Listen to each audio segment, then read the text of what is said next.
Hello and welcome, ladies and gentlemen. This is the Iblis Manifestations podcast.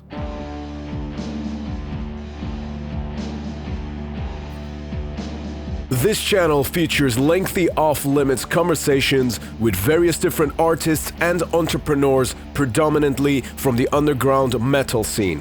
We take deep dives into the topics of life, music, spirituality, and take insight from a variety of thought-provoking perspectives from personalities who you don't often hear from in a mainstream settings. I am your host, Shayan, and I was originally born and raised in Iran and currently reside in the UK. I am the frontman and founding member of the black death metal band TRIVAX, who have been active since 2009. The band originally started in the Islamic Republic of Iran, where such type of music is banned as well as a punishable offense. You can check the band's pages for any updates on tour dates as well as new music. I am also a personal trainer and an online fitness coach who specializes in people achieving the best versions of themselves physically and mentally.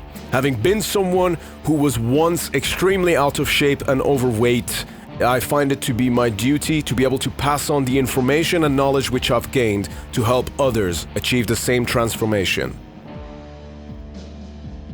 The Iblis Manifestations podcast also features a variety of solo episodes where I discuss personal experiences and anecdotes in a very candid fashion, covering everything from mental health, spirituality, philosophy, and even paranormal experiences.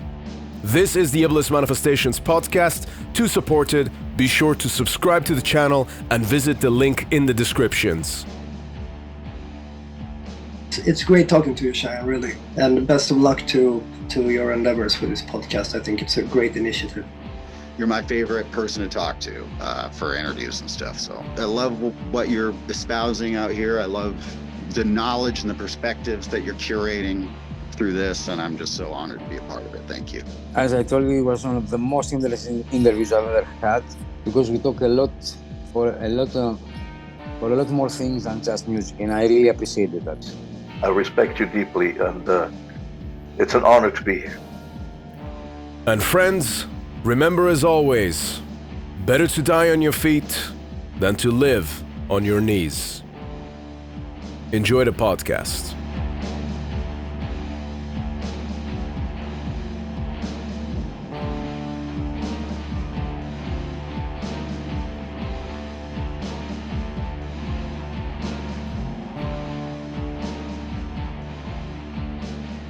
Alright then, here we go.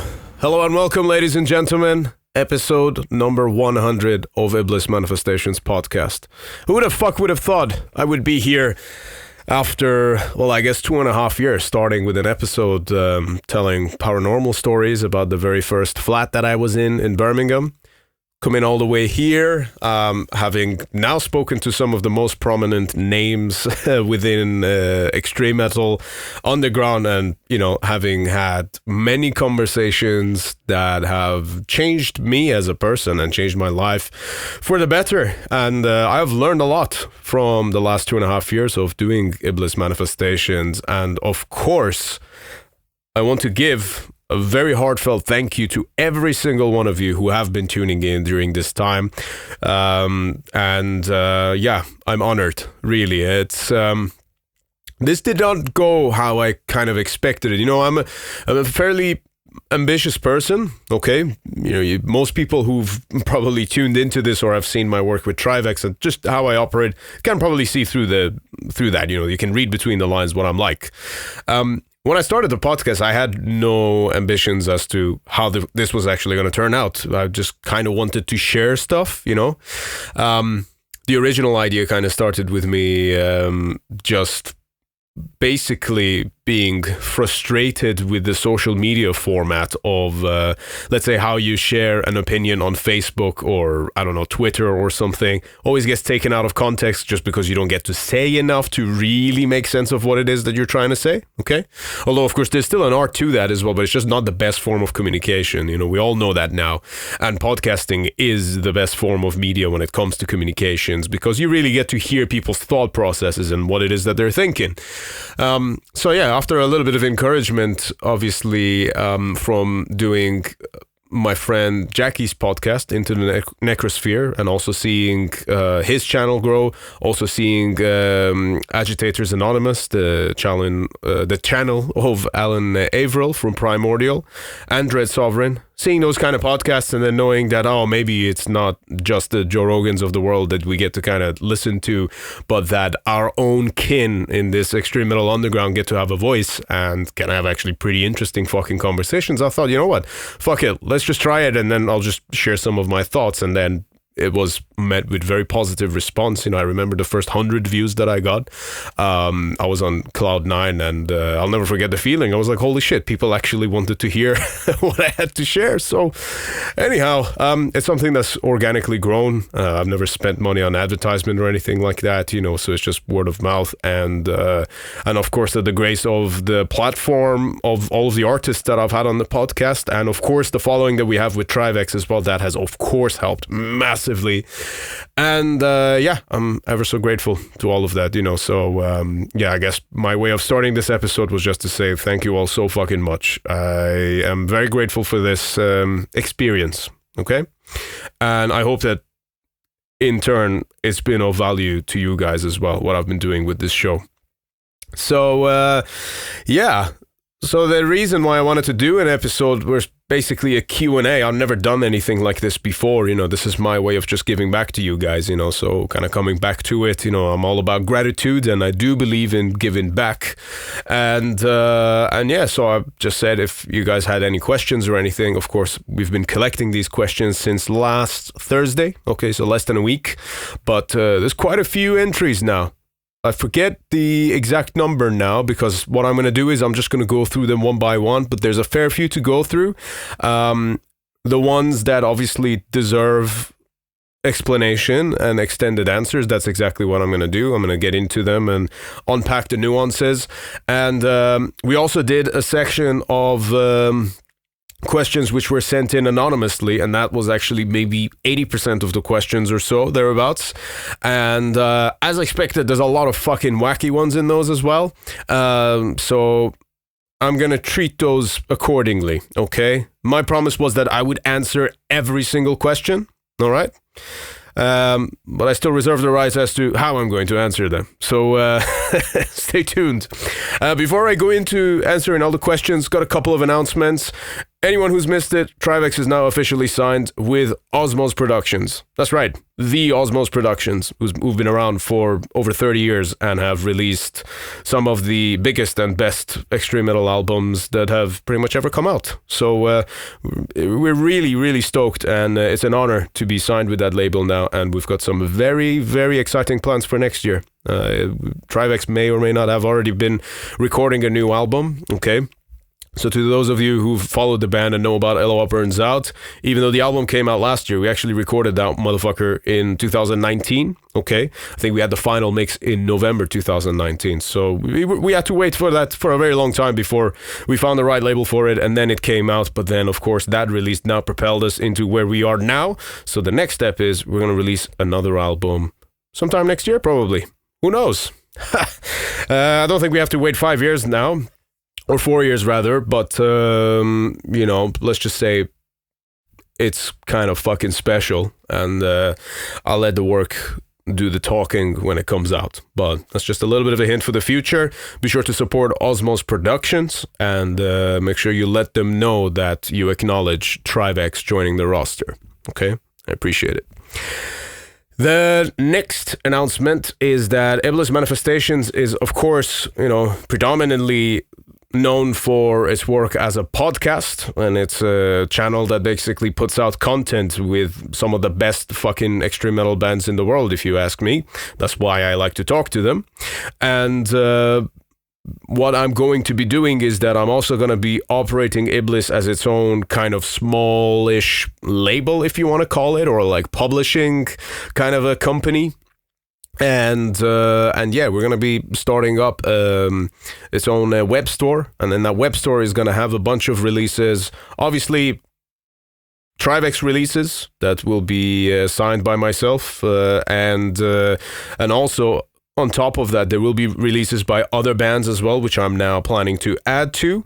To begin with, perhaps it'll be mainly licensed stuff, or friends of mine who've got stuff that they want to sell through this particular platform.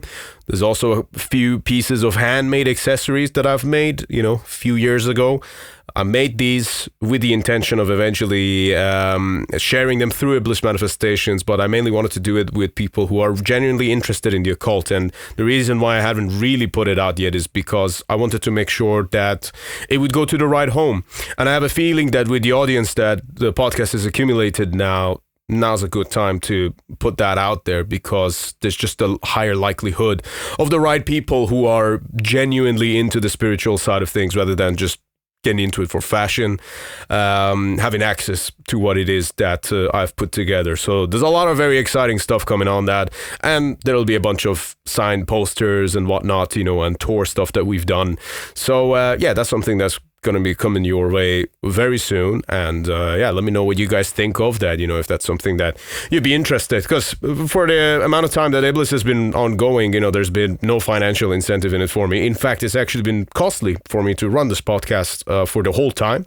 I haven't had any Patreon. I haven't had anything for people to support it. And I keep getting asked this, like, hey, how can we support the podcast? I just say, just share it around. But I figured if I can add another layer of service, at least on top of it, if I can give something more to the community of extreme metal, then fuck it, why not? Then that would be some way where you guys can support the podcast. So stick around. I will be revealing more news about that in the very near future, okay? And as we're speaking, by the way, we've already recorded 4 episodes that will be coming out all the way up until November and then some. So and these are really, really special guests. So I can't wait to share them all with you. So that pretty much wraps us up for the announcements. And once again, thank you all so much for supporting the podcast. I appreciate the fuck out of you. If for whatever reason this is the first episode that you're watching, then of course, great. Still, welcome. I'm really happy to have you here. This is a bit of an unusual episode if you're only just joining us, because, I've never done an episode like this before. However, it's going to be a very interesting one. So you get to hear what the audience of Iblis Manifestation think about. And I'm going to make a big bet that it's a bit different to most podcasts out there, simply just because of the type of following that we have is very niche, and it's from a very niche underground music scene. And the way it interacts with spirituality, politics, and so on, I think it is a very unique place of its own, okay? And I'm very fucking proud of it, by the way, just so you're all aware. And if you're a returning listener, then let's fucking go. I'm sure some of you asked your questions. Some of you who did ask your questions are probably patiently waiting for me to go through all these fucking plugs before I answer your questions. So there we go. Now is the fucking time. I'm gonna run straight through to them. The way I'm gonna do this is the following, is that I'm gonna be answering the ones that are the the comments on the original post. There's not too many that's going to be overwhelming, but there's actually some really good ones there. I kind of already had a bit of a look. I don't prepare answers as such. I just kind of look through it, and I'm just going to give you shit on the fly, as I always do. I don't prepare for any of the other interviews, including all the guests, and all the big guests that I've had. And it would be really hypocritical if I were to all of a sudden start preparing for episode 100 when it's questions for me. So yeah, this is just going to be off the fly. I'm going to basically avoid editing this, so if I put my foot in my mouth at any point, then that's on me. So right. So the way I'm going to do this is I'm going to read the ones that people actually have their usernames and shit on there, and then we'll move to the anonymous ones afterwards. Okay. So first question, Achintya.Venkatesh. I think I recognize this gentleman. His question is: have you in any way connected to the pre-Islamic past of Iran, i.e. Zaraostrianism and the Avestan religion? Will we see it featured in any TRIVAX, potentially, or is that a space for only intelligent iconoclasm? Well, first of all, very good question. Very well put also. What I will say is that, yes, of course. I mean, I'm very interested in the history of Iran with religions, especially Zoroastrianism. It's such a unique religion to me. The way I kind of look at Zoroastrianism is kind of like the Buddhism of the Middle East and ancient Persia, mainly from the perspective of how it embraces the idea of positivity, but also the fact that it has a sense of divine duality as well. I think that's super interesting with Ahura Mazda and then of course Ahriman. Okay, some people might recognize that based on Lord Ahriman from Dark Funeral. So Ahriman in in Persian is basically the devil. And yeah, there's a lot of very interesting elements to it. And to answer your question about it mixing with TRIVAX's music, yeah, actually, that's a plan for our future stuff. Maybe not necessarily the upcoming album, because that's already something that I've been working on since 2020. Okay, so you got to think, if I did LOR Burns Out in 2019 and that was finished, so since 2020 up until now, I've already been working on another album and we've only just recorded it. Ha! Very exciting. But that album that's going to be coming out on Osmos, that's going to have a context of its own, which is well, actually I'm not going to say anything about it, but for future stuff I'm definitely thinking of delving a little bit more into the Zoroastrianism thing, but not doing it for the sake of doing it. I think the reason why I've kind of almost avoided it so far is because, oh yeah, it's a band with an Iranian frontman, so of course that's what they're gonna sing about. And I'm kind of like, I'm a little bit awkward like that. I don't like fitting into expectations. You know, if anyone has expectations, I generally want to fucking shit all over it, because I'm like, fuck you. You don't know me. You don't know what I think. You don't know what I want to express. But yeah, there's a part of that that's kind of also inevitable with the Zoroastrianism link. So yeah, actually, I think it would, as rebellious and as stubborn and as hard-headed as I am, I think that's going to be a part of what we're going to do. But when we do it, it's going to be done right. All right, so that's all I'll say. So yeah, it's going to be a very big part of what we're going to be doing. And yeah, but in the meantime, I'm very interested to explore the topics which I did on this next not to be named record, which will be out a lot sooner, of course. Okay, but yeah, thank you for the questions. Very relevant. Next one. Omadan on Instagram, omadan.ix on Instagram asks me, when and how do you think, if you think, that the universe will collapse and end someday? Right, so here's the deal. You know, I like your question, but here's how I look at our existence and what we are and where we might be. More importantly, when we might be, okay? Look at it like this. When you look at the sky, most of what you see is black, actually. So you got all the stars and the galaxies and everything, but all of the spaces in between them is black. And I have no claims for what I am about to share here, but I'm just going to share it anyway.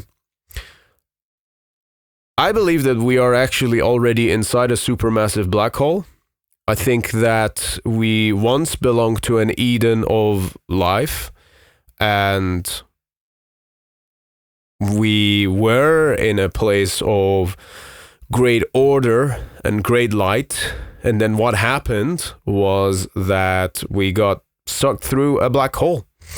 And that may or may not have been the Big Bang. Who knows? But we got sucked through a black hole, entered this universe, and all of the remains that got pulled into it basically ended up surviving this weird half-life. So I'm pretty sure, as we're talking right now, we are inside a supermassive black hole. Now, what I think that also kind of refers to is maybe the fact that we were once in Eden and then we got cast down. I think that might have been what happened, you know. I don't know if that black hole may have been self-inflicted or not. I don't know. I have no idea. But, you know, that's kind of how I look at our existence, is that we're inside a supermassive black hole. And when we talk about the idea of an afterlife, I think our job here is to maybe somehow find our way out of here. Okay. Even though our Earth is our home, of course. But, you know, a lot of the ancients believed that when a person would pass, they would have to go through a series of tests in order to make their way to proper afterlife. Otherwise, they would just be in fucking limbo. And I think those of us who are down here for a reason, and maybe those of us who are no longer here are also no longer here for a reason. I think that the idea of afterlife is a little bit more complicated than how religion puts it, but I also don't think it's completely far-fetched, because whatever that Eden was, maybe we are kind of supposed to go back there. Maybe that's kind of where the source of everything that we know is. But as it stands, we're kind of just floating in darkness. Now, the universe itself, you saying that, oh, will the universe one day implode or end? There's an expiry date on everything as we know it. Okay, so that knowledge may change at some point, but from my understanding, everything has an expiry date, including supernovas. And of course the suns, you know, that we made the album Eloah Burns Out. That's actually talking about the sun imploding.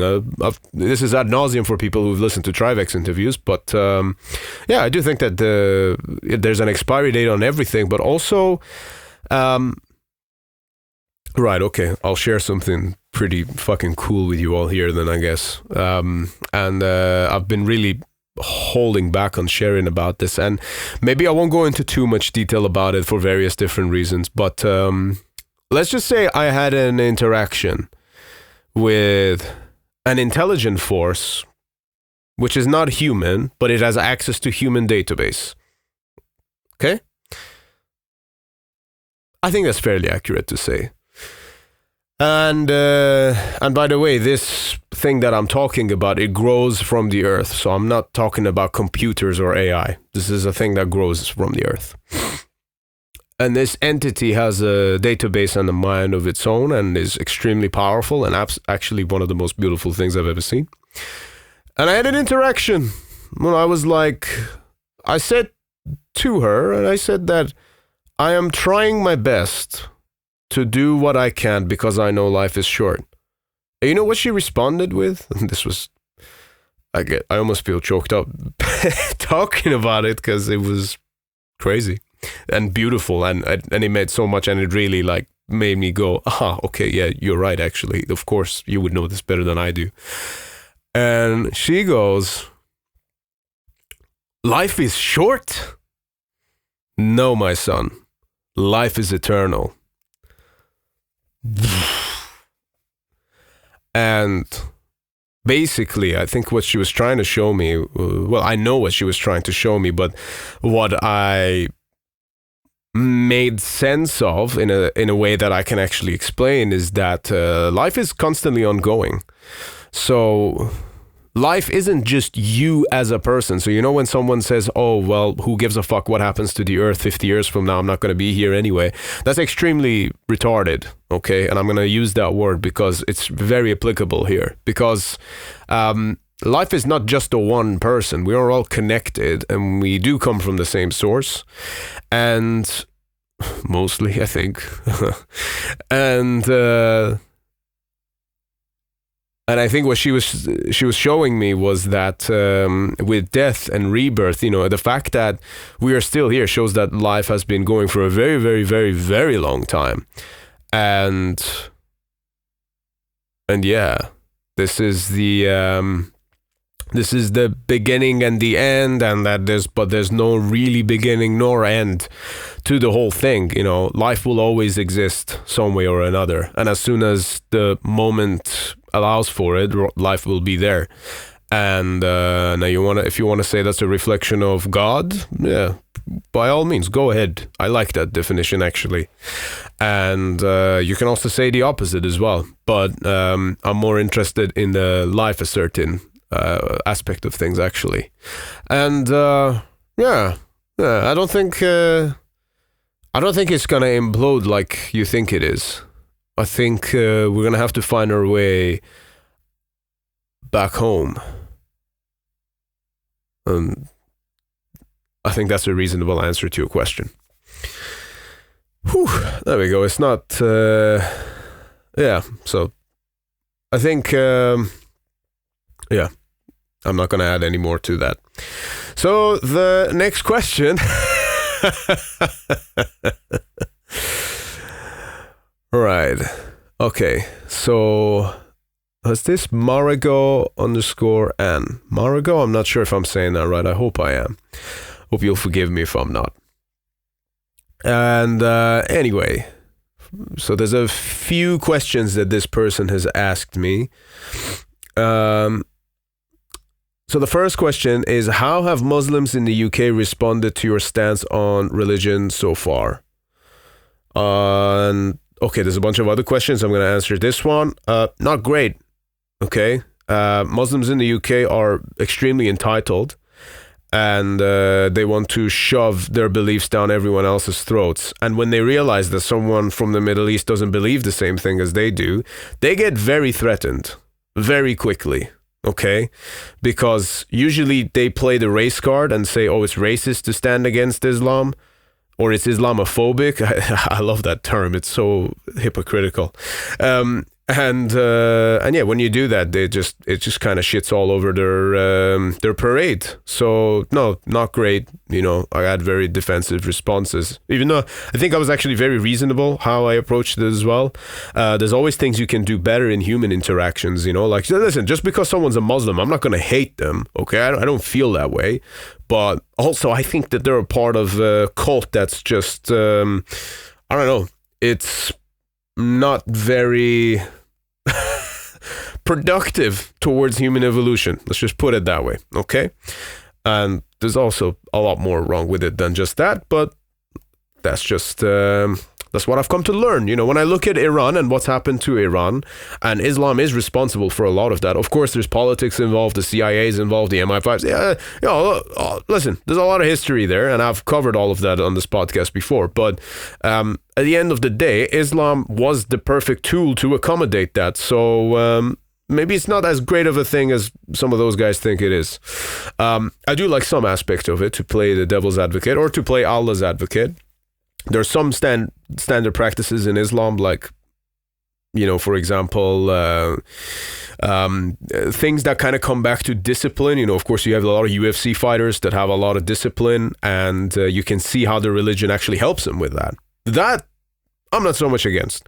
It's all the other kind of bullshit fucking baggage that comes with it, okay? And Muhammad was also a pedophile, let's not forget that.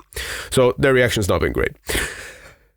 Second question, your thoughts on Iranian ex-Muslims who promote Marxism. They can go fuck themselves. They're absolutely fucking stupid for doing that. And to be honest with you, and I'm going to choose my words carefully here, but you got to kind of pay attention. Most Iranians who promote the idea of Marxism don't necessarily actually come from Iran, okay? A lot of people who've lived in that society over there have a very different outlook on these kinds of things when politics are involved, okay? So they're coming from a very privileged place, first of all. They don't know what it's like to be there. They don't know how women get treated over there. And yeah, I think that, you know, I can see how they would fall into it. Like, I can see that the trap is very enticing. But it's just a stupid approach. It's really privileged. And I think that they should go back to Iran, or if they've never been, go live there for a while and then maybe see if you change your mind about that, because there's a big chance you might, okay? If it's the opposite, I would love to hear that, but I don't think so, right? Next question. How has your own personal growth impacted the way you observe other people in the metal scene in terms of aspiration and self-confidence? Oh, fuck, that's a really good question. Oh, I love it when I can see that people actually pay attention and read between the lines, and that's a really good question. I think Yeah, obviously it's affected me a lot.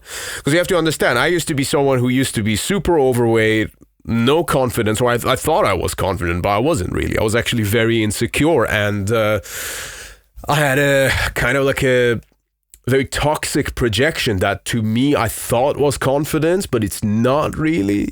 Confidence is saying what you believe in and saying it without hesitation, right? And no pretense around it, just saying it like how you think it is, and knowing that in your gut you stand by that and you're not afraid if it ruffles feathers. And I'm not sure if that's necessarily what I was like before discovering, of course, weightlifting, but also discovering better aspects of philosophy and self-betterment and actually being productive, because I changed a lot as a person since like 2016, 2017 onwards. I used to be a very bitter and actually very dark and kind of, silly person before, not saying I'm perfect now, but I made so much progress, and I'm getting better all the time. And this podcast has actually helped that a lot too, I hope it's helped some others too. I don't know. I hope it has. That's why I keep coming back here. But to answer your question, so what it has done, so I have definitely become more wary of people who don't possess the same degree of should we say clarity? Because where I'm coming from is that if someone reminds me of who I was 7 or 8 years ago, I'm not going to necessarily look down on that person, but I'm kind of going to be like, hey, you need a lot of work before we can really connect. But also, and that's purely from the perspective of interactions in the music scene, okay? I still give people the chance, and I understand everyone's got their own shit to go through. A lot of people might be going through way more difficult shit than I was around that time. But what I will also say is that being a fitness coach has very interestingly now provided me with an opportunity to work with those kind of people to then make them better. It's actually a difficult process. I usually find when I have a client who comes to me and then they're like slacking on every single fucking thing, and I always say to them, listen, you can't just pay me for a course and then expect for the work to be done. You have to put in the work, and my job is to guide you and give you strategies so that the work that you put in is effective. But usually those kind of people I find are also the most rewarding for me to help the more that they stick to it, because then I get to see those same kind of shifts in them. Then I get to see their confidence change. Then I get to see them kind of get their shit together, stop writing stupid shit on Facebook. And, all of these things that kind of, you think, oh, it's just fitness, but they intertwine really well. Actually, they go perfectly hand in hand. And the moment people start acknowledging that, life will be better for everyone. So yeah, I'm definitely, I look at people way more differently now. I think when I was younger, I was just like a misanthrope. I was like, oh yeah, humans are shit. Humans are not shit. Humans are capable of really great things. So I don't take that approach at all. But when I look at the extreme metal scene, I see a lot of people who are just sad, lost, lonely, and insecure. And the way to fix that, if you want to fix it, is not to necessarily just shit on them, but maybe set an example for them that they can follow, and then hopefully they can become a better version of themselves. That's what I really hope to achieve from all of this, basically. But quick question, really enjoyed that one. You've got one more question for me. Which countries would you love to visit the most and why? You know what country I would love to visit? Iran. I would fucking love to go back home. I haven't been for years. I'd love to go back home and see a lot of places as the person that I am now. Because again, like we were just saying, I've changed a lot. I'd love to go and see how I interact with it now. But I don't think that's an option yet, if you catch my drift. But again, other than that, I would love to go to Mexico. I'd love to go to Iceland. Surprisingly, maybe for most people here, I've never been to the United States, and I have a lot of very strong, actually mostly positive opinions about the US. So I would love to go there. I'd love to go and maybe mix with some of the locals. And I have a feeling I'm probably going to be closer to maybe the southern states. Okay, I'm going to move on to a series of other questions. Thank you, Margot, Anne, for these 4 very good questions that you asked. I enjoyed them. Right, next one. Punished.Leachik. I'm sorry if I don't know your real names or if I'm not connecting it straight away. Hang on, let me check. Yeah. Sorry if I'm not. I'm just reading out the usernames. You know, some of you I recognize, some of you I kind of recognize, some of you I don't. But anyway, don't take it too hard if I don't know your real name offhand. The question is: this might be something of a wide question, but does your Zoroastrianism factor into your life or music much? Apologies if my assertion is incorrect. LOL. Full stop. So I'm not I don't follow Zoroastrianism personally. So Zoroastrianism is actually, like I already kind of alluded to earlier, it's a great religion. I'm a big fan of it. But you don't get to like kind of just convert to it. I don't think you can, because it has a lot of tradition involved.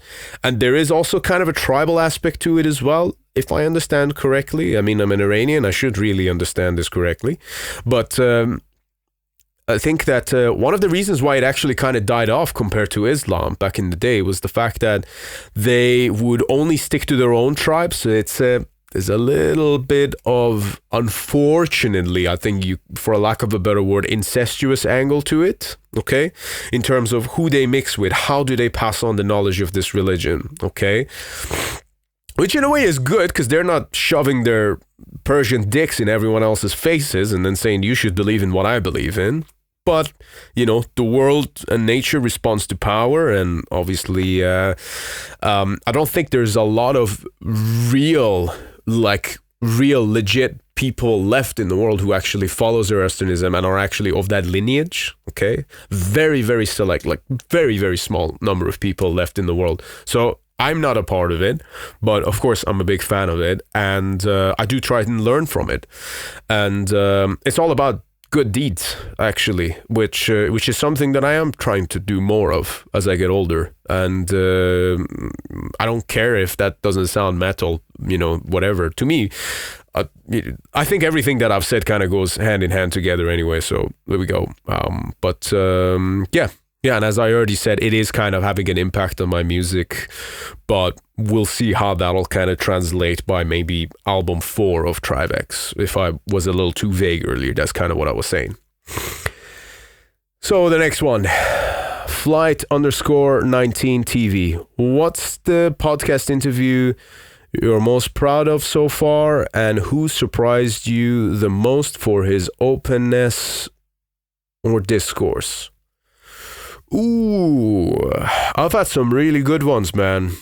I mean, all of you guys listening to this already know.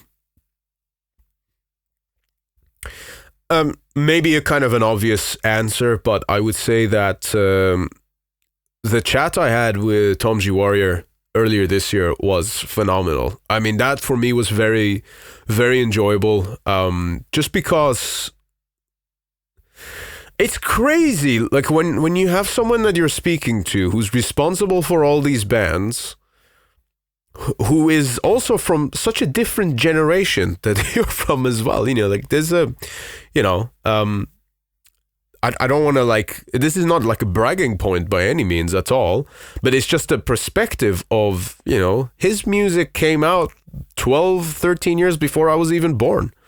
And to me, that's fucking crazy to then sit down and talk to that same person and then realize, holy shit, we have so much stuff in common, at least with our approach to metal and music, you know, but also maybe some other things as well. I was very like, wow, this is fucking cool, you know, but it is something that I keep coming back to with metal. And I don't know, it doesn't happen with everyone, but that was a particular podcast and I was like, wow, this is fucking cool, you know, like, and you can see that someone's human at the end of the day, and that actually makes it a lot more interesting and fascinating, rather than just someone being perfect and sitting there and giving pristine, clear and clean, very PR positive answers, you know. And I like the human element of it. I like it when people got a little bit of spice to them too, you know.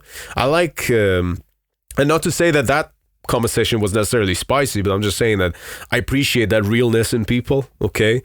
And yeah, so that was an episode I really enjoyed, but there's also other ones. Obviously, I think all of the ones that I've done, but maybe just that first one that I did with Kyle from Aklis, because the timing of it was so weird. You know, the thing that people don't know about that is that episode, the first time around, we did it in May 2022. It got postponed twice before we ended up recording it, and then by the third time we were going to record it, all that stuff happened with them online, and then it was a whole big thing. So when the episode actually came out, the timing was like perfect. Everyone was like talking about it, and the conversation itself was obviously great. You know, it's like, holy shit, finally someone who's willing to go into these topics with me and really dissect them. So yeah, that was also a good one. I'm also really pleased with the one I did with GV from Fetus and Versa. That's again an old episode. I think it's episode 20. That's about 2.5 years ago. But that was a great one, because he said some stuff in that episode that kind of really stuck with me. Yeah. I mean, I've had so many good ones, man. You know, I've had Eric from Watain, Carl from Vitriol. I don't know, all these fucking great. They've all been great, really. You know. So yeah, to answer your question, I think that's the one I go for. In terms of who surprised me for openness and discourse, again, I would say the same, you know, just because of how openly Tom was talking about the some of those kind of things that were happening behind the scenes, and maybe some of the personal angles and stuff, you know. I always really appreciate that, you know, because people don't have to share that, you know. But like I said, I like the realness of it. Right, so the next one, this looks like a bit of a long one, long-ish. Okay, so Infernum_Daimonium. I have one. How would you fight the feeling of absolute hopelessness while writing a record for a solo album, all while dealing with severe depression and the betrayal of your main band throwing you out because of you not always siding with them? And in brackets, and other much darker reasons. The question continues. For context, I felt betrayed by a band that I poured everything into, and because of ego, I was kicked out and blamed for everything. Now I personally feel hopeless about my life and abilities to write my own material. It's a lot, but it would be cool to hear your opinion, especially since Iblis Manifestation has been my therapy for about a year now. Oh, that's nice to hear. And then he's got some additional bits to the question. Because of the clashing of egos, I call them out and they return with spite, is what I meant. And for the second clarification, I've always felt hopeless, but I also feel like my voice has been tarnished and I'm trying to regain my sense of pride in my work. Okay, so first of all, thank you. I'm glad if the podcast has been helping for the last year or so.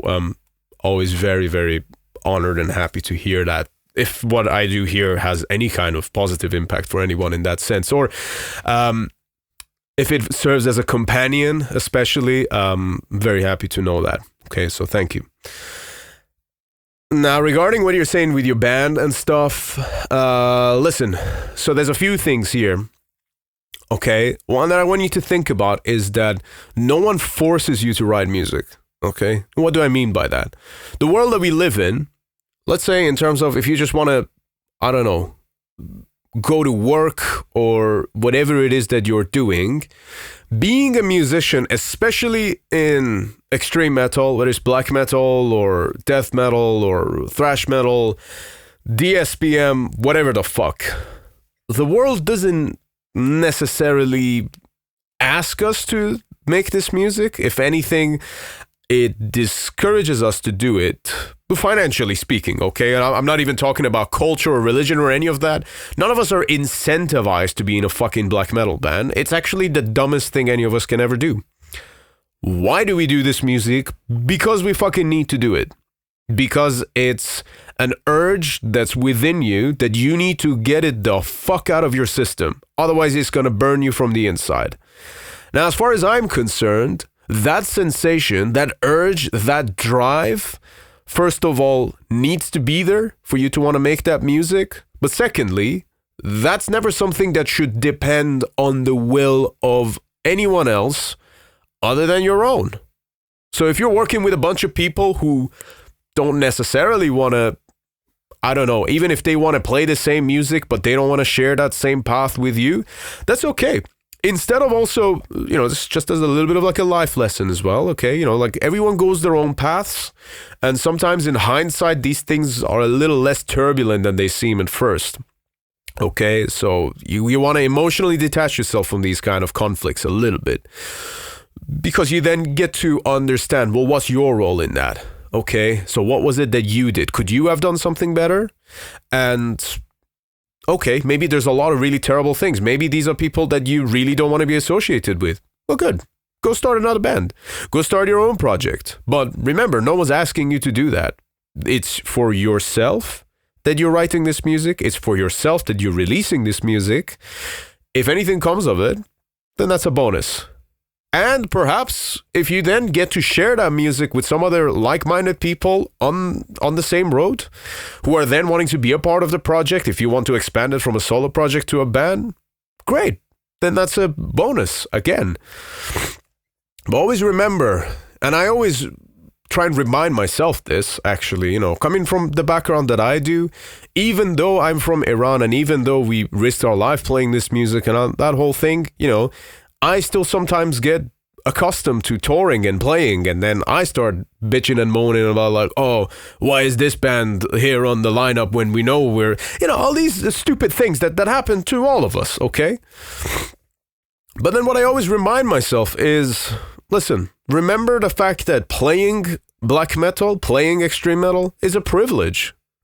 The fact that you get to play this music, especially if you get to play it freely and then actually put it on the internet and then not have your life in danger, that's a fucking privilege, okay? Now, I'm not saying it has to be always that dramatic, but just remember that you've got the ability to create art. You get to grab a fucking brush and paint your own reality however the fuck you want to do it. That's a pretty fucking cool thing. So you don't necessarily need the approval of other people to do that. That's just your own way, okay? It's, it's free market. Free market reality. You get to live your life how you want to live it, but you also got to earn that, okay? Just put in the hours. Just write your stuff. You don't have to wait for someone to come and take your hand and take you to a beautiful place. Make your own beautiful place. Fuck him. I hope that answers your question. And again, thank you for tuning in. I do appreciate you. Right, next question. Right, we got two of them here. The username is Euronymous_Cadillac. That's a funny username. The first question is, why do you think a genre as obsessed with evil and the end of humanity attracts so many thoughtful and kind individuals with actually pretty humanistic views? I think that a big part of that is because, first of all, I don't know if I agree with that, I think just because someone is nice doesn't mean they're a good person. And what do I mean by that is that a lot of people are just fucking pushovers. That doesn't make them a good person. They just don't have power. See how they act when they have power. And I think this actually applies to a lot of metalheads, by the way. Okay, they think they're good. They think that, they care about animals, but they're actually fucking assholes. Not saying this is everyone. I'm not trying to just disagree with you here, but I think that, I just look at people differently is what I'm saying. Your point isn't wrong at all. You're of course right that metalheads, just statistically speaking, they have the least amount of violence at live shows. It's just funny, right? You got aggressive form of music that when you go to people are generally friendly. People do generally look out for each other. Every now and then you get the fucking idiot, but that's kind of in everything, right? It's just a matter of statistics, it's less or more. It's not all that black and white, but then ironically, when you go to like a reggae show or like hip hop shows or R&B, they're fucking stabbing each other all the time. They have the most amount of violence. It's like, this is chill out music. You guys smoke weed. Why are you fucking stabbing each other all the time? So I don't know. It's kind of ironic. I think to answer your question, a big part of it is because a lot of us get to take out that natural reptilian aggression through the music, and it's a good outlet for that. So once you kind of get that aggression out, it makes the rest of the world a bit more tolerable for you, okay? And yeah, that's why, like to a lot of people, listening to death metal in the morning on the way to work is the same as having that cup of black coffee. It just soothes your mood, and it might be like, it's like, might be a bit of a crown of thorns, but you can embrace it. You can sit in it and you can marinate in it and you can actually feel pretty good about it afterwards. But yeah, not everyone who is nice is necessarily a good person. Just remember that one. Oh, you asked another question as well. Oh, as your statements on topics like the pandemic, vaccinations, or science in general have been quite provocative in the past, would you consider bringing an actual expert in the field or someone who worked on an ICU during that time to the podcast to avoid drifting into outright conspiracy theory? The line has been alarmingly thin at times. Okay, great question. I'm very glad that you asked that. And so I'm going to ask you this. What is a conspiracy theory? Okay? Because a lot of things that they told us were conspiracy theories, we now know to be a fact. Case in point. Where did the virus originate from? It was a lab in Wuhan, funded by the US, and it actually had Fauci's name on it. Is that a conspiracy theory? Because we know now that was true. All the emails got leaked. You can look it up for yourself. That's why he had to testify in Congress. So that's not a conspiracy theory. If something is true, then it's not conspiracy theory, especially when you have evidence that it is true. Another question. Do vaccines stop the spread of virus? Well, something around 2.5, 3 years ago, you would be told that, yeah, they're going to stop the spread of the virus. Well, of course, that's not what they did. But if you said that, oh, they don't, and you're going to get it anyway, you were a conspiracy theorist. But now we know that's not the case. We know that doesn't matter how many vaccinations you've had, you can still catch COVID. So is that still a conspiracy theory? Or that you won't get ill or you won't get sick from it? Well, that's not true either. I know plenty of people who have had the vaccines and have actually had pretty fucking severe reactions to catching COVID. And here's the thing as well. I understand that there's a lot of people on the internet who are saying that, oh, the virus isn't real. No, listen, I had it. I've had it at least maybe 3, maybe 4 times that I know of. I've probably had it way more that I just didn't pay attention to after a certain point because I've got immunity. I never had the vaccinations, of course. But I have had it. And the first time I had it, it fucked me up because that was March 2020. And that was straight out of the fucking lab oven, basically, where they were doing gain-of-function research that we now know was true. This is a fact. That's not conspiracy theory again. So, yeah, I'm not saying that the virus isn't real, and I've actually lost family members to it, okay? I lost one family member to COVID. I lost a distant family friend to it.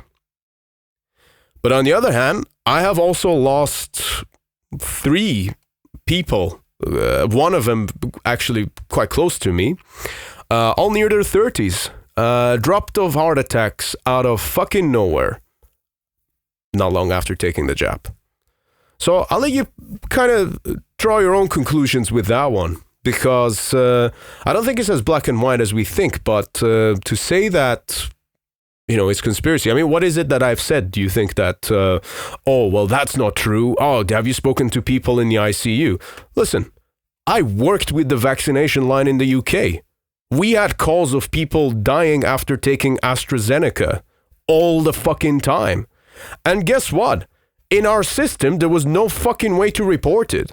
So when Boris Johnson was coming online saying like, oh, we're keeping a good eye on this, and this is all safe and effective, and the numbers are looking good, he was completely pulling that out of the thin air.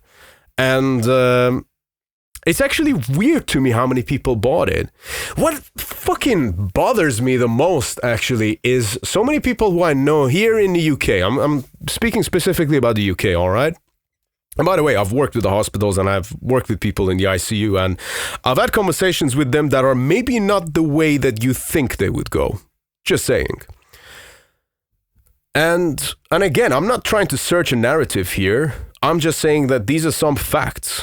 These people had this fucking virus made, but there was no need for it. It was a biological weapon. It got sent out to the world. Now, whether it was done intentionally or not, hey, now then maybe you can kind of get into the realm of conspiracy theory. But then when you look at the statistics and the numbers, what the lockdowns actually did the lockdowns actually prevent anything? Oh no, they fucking didn't.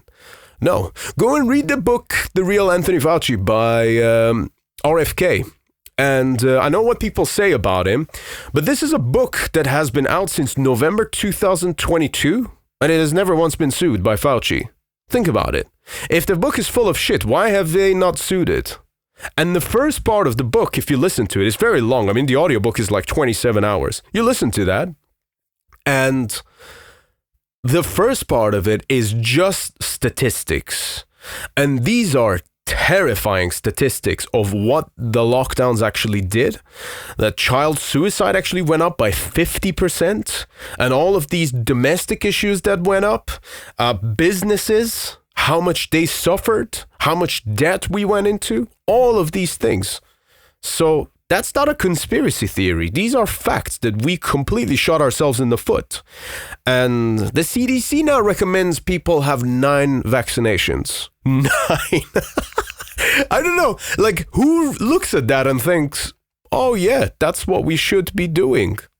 Like, literally. Like, I think it's something like in the US, if I'm not mistaken, there's like 10% of people who are still having 9 shots. And as far as I'm concerned, that's still 10% too fucking stupid to learn their lesson. But hey,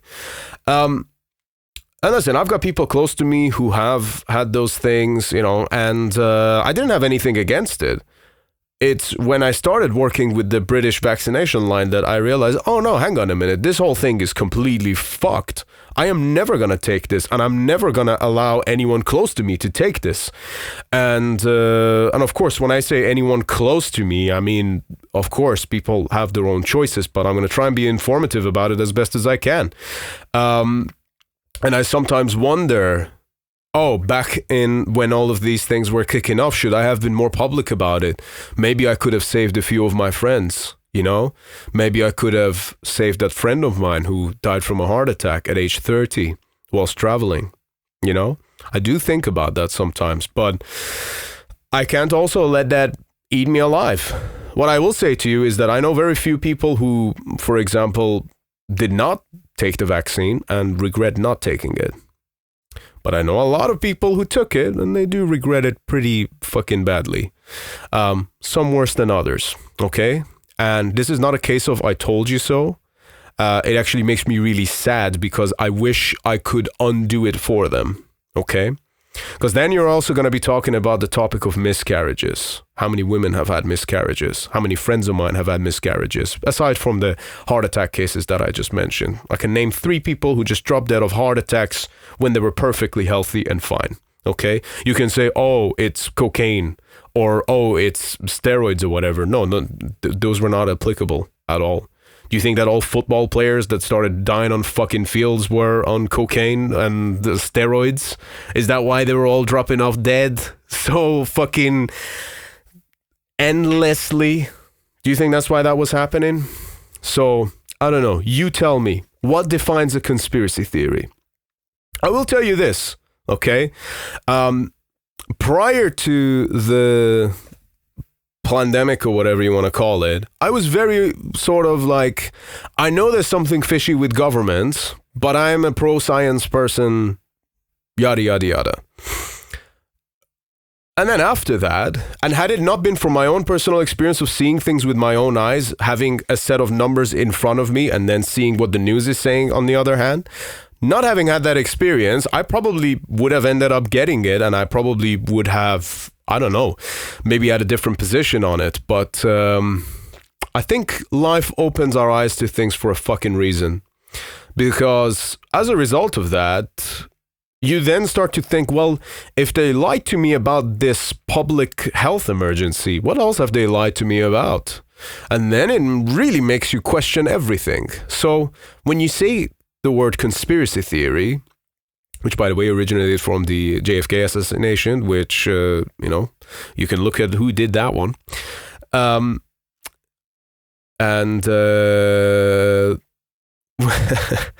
When I hear something like that, like let's say if someone comes up with like an actual fucked up, like really backwards conspiracy theory to me now, instead of saying, oh, you're just a fucking weirdo, I don't want to hear that, at least I listen to it, okay? I don't take it all wholesale like some people do,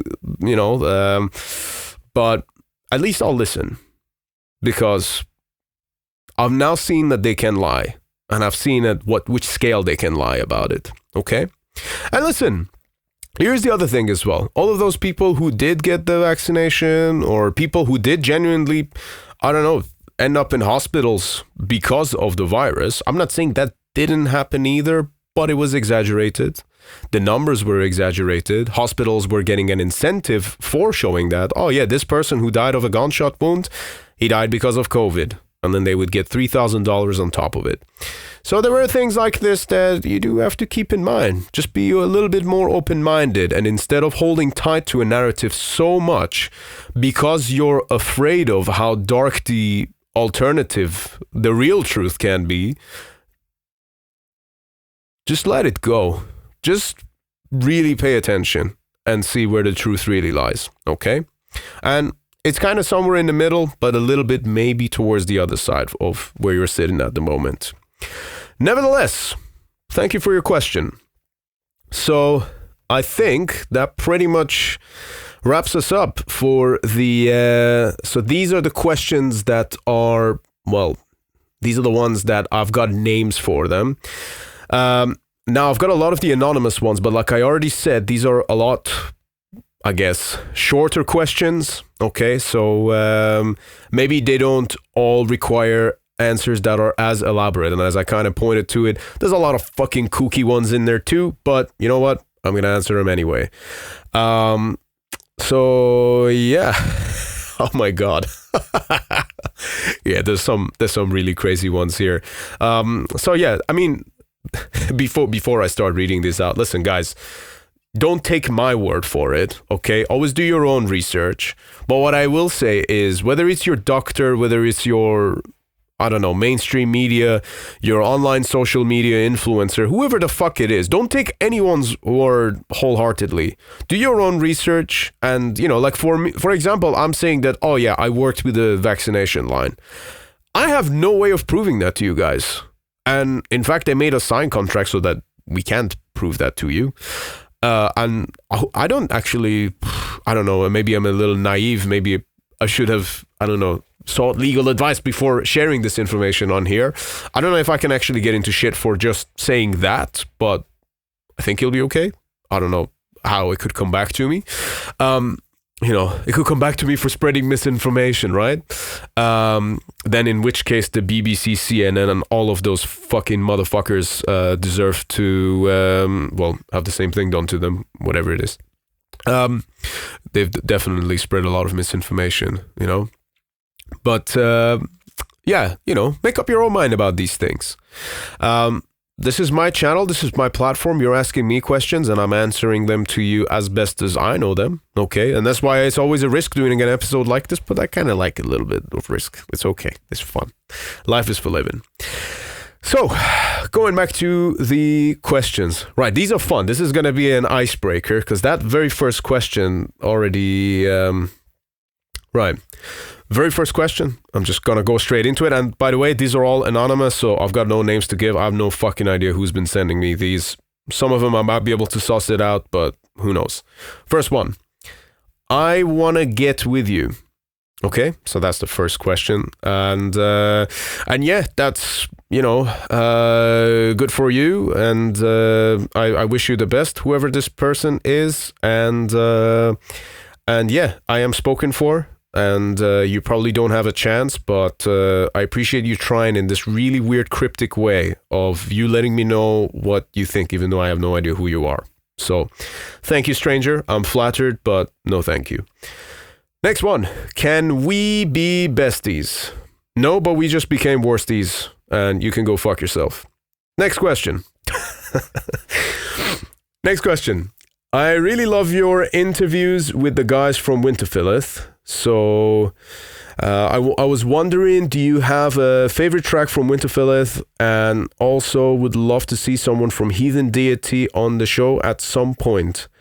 Unless you already have and I missed it. Cheers, Terry Bolea. My gut tells me this is my friend Russ from Necronautical in Winterfilleth. So I think, I had some really good chats with the Winterfilleth guys, including the one we did with Russ in it from Inferno in Norway. If it is, it's him. It's Terry Bolea. It's gotta be. That's Hulk Hogan for anyone who don't know. But yeah, so favorite track from Winterfilleth, probably The Dark Hereafter. I like that song, but I like the title even more than the song itself. And actually, yeah, I think it's cool. Got a nice vibe. Would love to see someone from Heathen Deity on the show at some point. I'm trying not to do too many UK black metal bands, but of course, everyone's welcome. Those guys have been around for fucking years. And we're actually doing a show with them in 2-3 weeks in Edinburgh. And that should be a lot of fun. So anyone who's up in Edinburgh listening to this now, make sure you come to that gig. I think we're changing the venue now, so I won't say where it is yet, but it's on the 19th of October. And TRIVAX are kind of closing this all-day festival with an hour-long set. And we got a couple of very cool special stuff in there that we've never played before. So yeah, come check it out. Have you ever... So this is the next question. Have you ever wanted to quit music, and if so, why? Oh, Jesus. I never wanted to quit, but maybe I wanted to kind of change format at times, and by format I mean change lineup completely or change the style even. But that I already have kind of done. I've changed style of TRIVAX quite a lot over the years. Actually, if you listen to it. And we're at that point now where I kind of just get to do whatever I want on each song of the album. I just get to write whatever the fuck I fancy. And it still somehow seems to magically work. And then when we play it live, it still works as well, even though this genre of the songs are quite different to one another.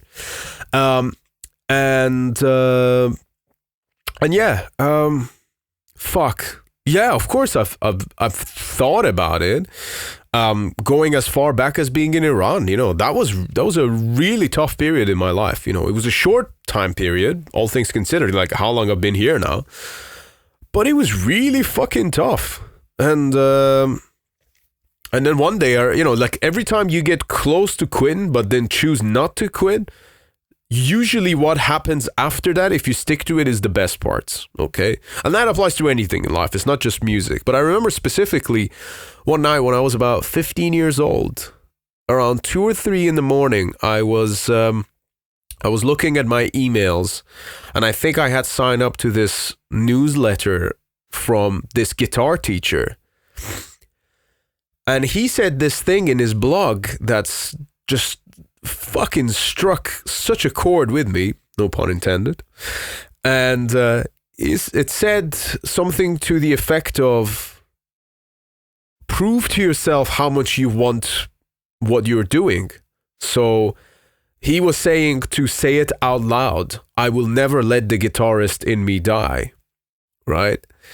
Or write it on a piece of paper, I will never let the guitarist in me die. And as soon as I read that, this is like 2 a.m, and I'm like 15, and I was definitely a little bit, abnormal. Just unusual kid, like I didn't fit in anywhere. And, I wasn't a pushover or a loser, but I just didn't fucking fit in. I've always said that, I was just a lone wolf. And then I went and grabbed a marker and wrote on top of my bed in Iran, in obviously English letters, I spoke fluently even back then. And I wrote, "I will never let the guitarist within me die." And that was a special moment, yeah. But that came to me at a time where I was actually pretty close to not doing it further. And holy fucking shit, if I had quit, man, I would have missed out on all the fun stuff. And there's been definitely turbulence and turmoil along the way, and like I was saying to that other gentleman earlier who was saying, what to do when it feels hopeless. It's like, well, no one's forcing you to do this. You make art because you feel like you have to. And to me, that's how it's always felt like. So, yeah, I've thought about it, but I don't think I'm ever gonna do it. Purely because it's just in my blood, like even if I have a break from it, it'll always come back somehow, okay? And it's just a part of my personality. I think death metal or black metal just fits in so well with who I am. And yeah, I don't think I would ever quit now, but I've been through those difficult periods, and then it's just when you have those moments, when you have the rock bottom moment, it's just a matter of sort of reassessing priorities in your life. It's like, do I really care about this as much as I'm making it? And it's like, oh yeah, actually I do. So I better carry on. So it's kind of like that, But yeah, thank you for the question. Next question. Oh, this doesn't look like a question. Okay, so this is kind of badly written. Says, "You're not the type to reply to me. Very presumptuous of you to think what fucking type I am. I'm not a type. I'm the fucking man. You don't get to fucking assume my personality. Fuck you. And you just got a reply from me. So thank you. Next question. Right. What are your thoughts on pre-Islamic Iranian beliefs, such as Iranian paganism and Zoroastrianism?" Right. That's the third one on this topic. I've kind of already answered it. I think it's great. I think it's good for life lessons. I think everyone should look into Zoroastrianism. It's very positive, and yeah, it's a very valid question, but I think I've already elaborated enough on this topic, and I do want to make sure that I get to answer all of your questions, but thank you for that regardless. How many times a day do you listen to Hulk Hogan Beach Patrol? I know who this is. Right. So, a little bit of a backstory for you guys. When TRIVAX did a tour with Diocletian, you guys know Diocletian from New Zealand, war metal band? We did a small tour with them as a part of the larger tour that they were doing, pretty much like everywhere they were going. And then we did how many days? It was basically a week we did together. And they had their own tour playlist, and it was fucking amazing. Like, they had some of the funniest stuff on there, and they had Hulk Hogan's album there. I don't know if many of you people know, but Hulk Hogan had his own fucking record, and it's funny as shit. It's really, really funny and super cheesy. One of it is like about what was it, like something My Hero or something. These guys know. So by the way, I'm mentioning this because the person who's asked this question, I'm fairly sure it's our very good friend Marcus, the guitarist in Diocletian. And so what I did on the second to last day of the run we were doing, we were in Bristol, and I knew this really good Iranian restaurant there, and it's Sam's Master Grill. Hail Master Grill.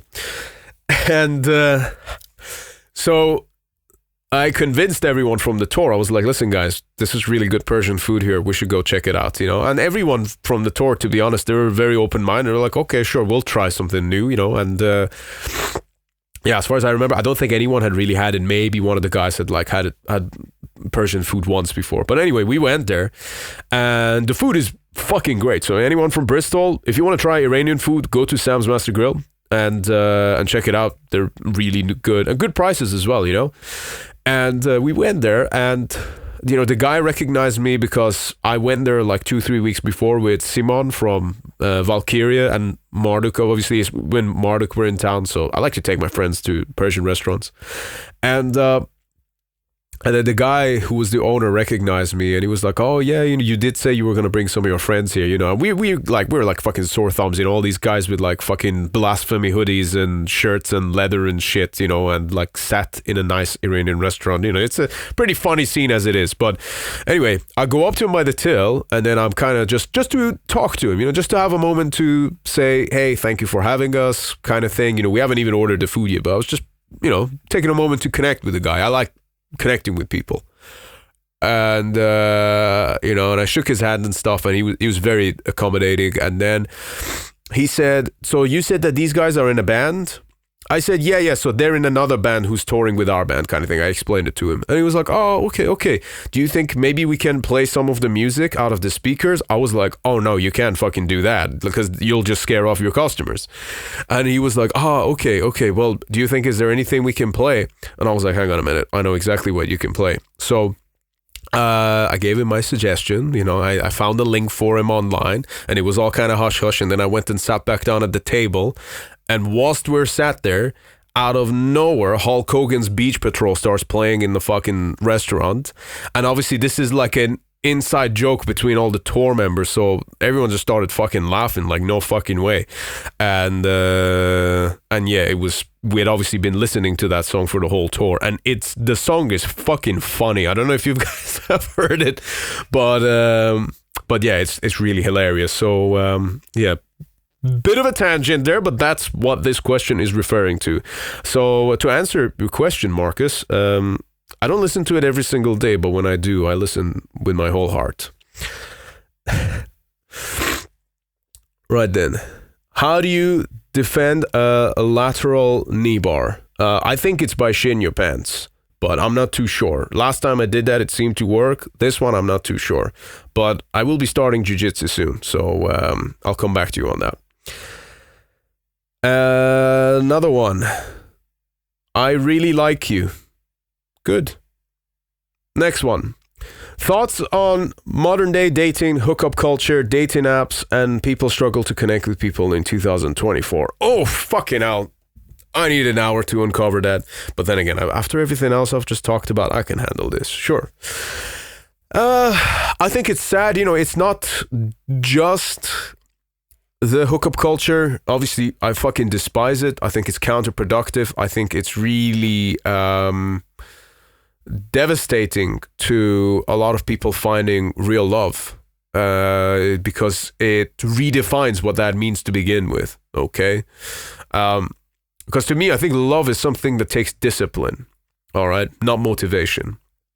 Love to me is something that is down to how much you're willing to commit to something, even if on certain days, or even if after a certain argument, or even after certain little things, you might not feel like it. Okay? I know that almost sounds a bit toxic, but it's the truth, because the point of it is that you're building something together, right? You can't just have a fucking bitch fit after every little inconvenience in life and just quit. What most people are doing today is they quit on each other over nothing. And then they always regret it afterwards. Then they always get back together. Then I was like, oh no, I want my options to be open. And then they go back, and then they go back. And then the more they do this to themselves, they scar themselves from the inside. They hurt their own soul in the process. And the thing is, it's not... You're not infinite, okay? The more you do this, the more you have these negative experiences with people, that chips away at you. And it's going to become a lot harder to find real love, real companionship, real long-term happiness from a partner, the more you damage yourself like this. So I'm totally against it. I'm totally against this whole, like, using body counts as a way of, like, like bragging that, oh yeah, look, I've done this, you know? And listen, I used to think very differently. I'll be honest, I'm not this sort of religious saint over here. No, I've got my share of experiences, but I think that I think it's really sad because what it's doing is that it's turning everything into that quick dose of dopamine, and you all know how much I hate that, and why I quit doing drugs, why I quit drinking, why I stopped watching porn, all these things is because I hate the idea of an unearned dopamine, okay? And to me, I think sex and love and just having a companionship with someone is a sacred thing. And that's something that then takes effort, that you then have to work on it. And both people have to work on it. And it takes sacrifice, and it takes trust. It takes a lot of trust, and I think a lot of people struggle with the fact that there's a whole other person whose actions they can't control. And then there's a lot of trust issues. I don't think social media helps this, all these like fire reacts and stuff. I try and be as immune to it as I can, but I think I can see how a lot of people fall into the game, and I just think it's devastating because what it does ultimately is that it makes life about just the one individual rather than the greater community. And I think that selfishness is ironically extremely self-destructive because it prevents you from building that connection. And we as humans, we are very, very social creatures, and you need people around you to survive. As much as, like I said, when I was a teenager, complete lone wolf, that wasn't just when I was a teenager, that went way into my adulthood. But you realize after a certain point, you need people to survive. And you need people who are like-minded. You need people who you can trust, and most importantly, that they can trust you. Like, for example, a lot of people have these things of they try and sort of, they live this fucking legs open lifestyle, and then as soon as they're with someone, they're just trying to suffocate that other person because it's like, oh, I don't want you to go and be with that other person, or I don't want you to do that. And sometimes maybe that other person does have negative intentions, or maybe, fucking around behind their back, or sometimes not. These things are complicated. They take communication, and each person is different. Okay, I'm not saying I've got it all figured out, but what I can say is that the lesser you trust yourself, the harder it's going to be for you to trust someone else. So if you're having these thoughts, you may find yourself projecting that at other people too, okay? And you should maybe have a good word with yourself before taking it out on other people. And by that, I'm not referring to the person who's asked this question. I'm talking to everyone. I'm talking to myself also. And I think that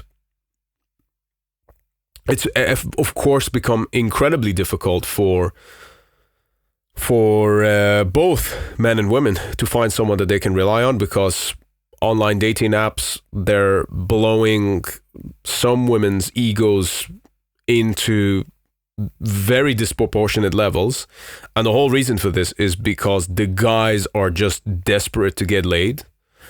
And that in itself is just inherently fucking disgusting. I think men should have a little bit more standard than just to lie and say whatever they can just so that they can get some.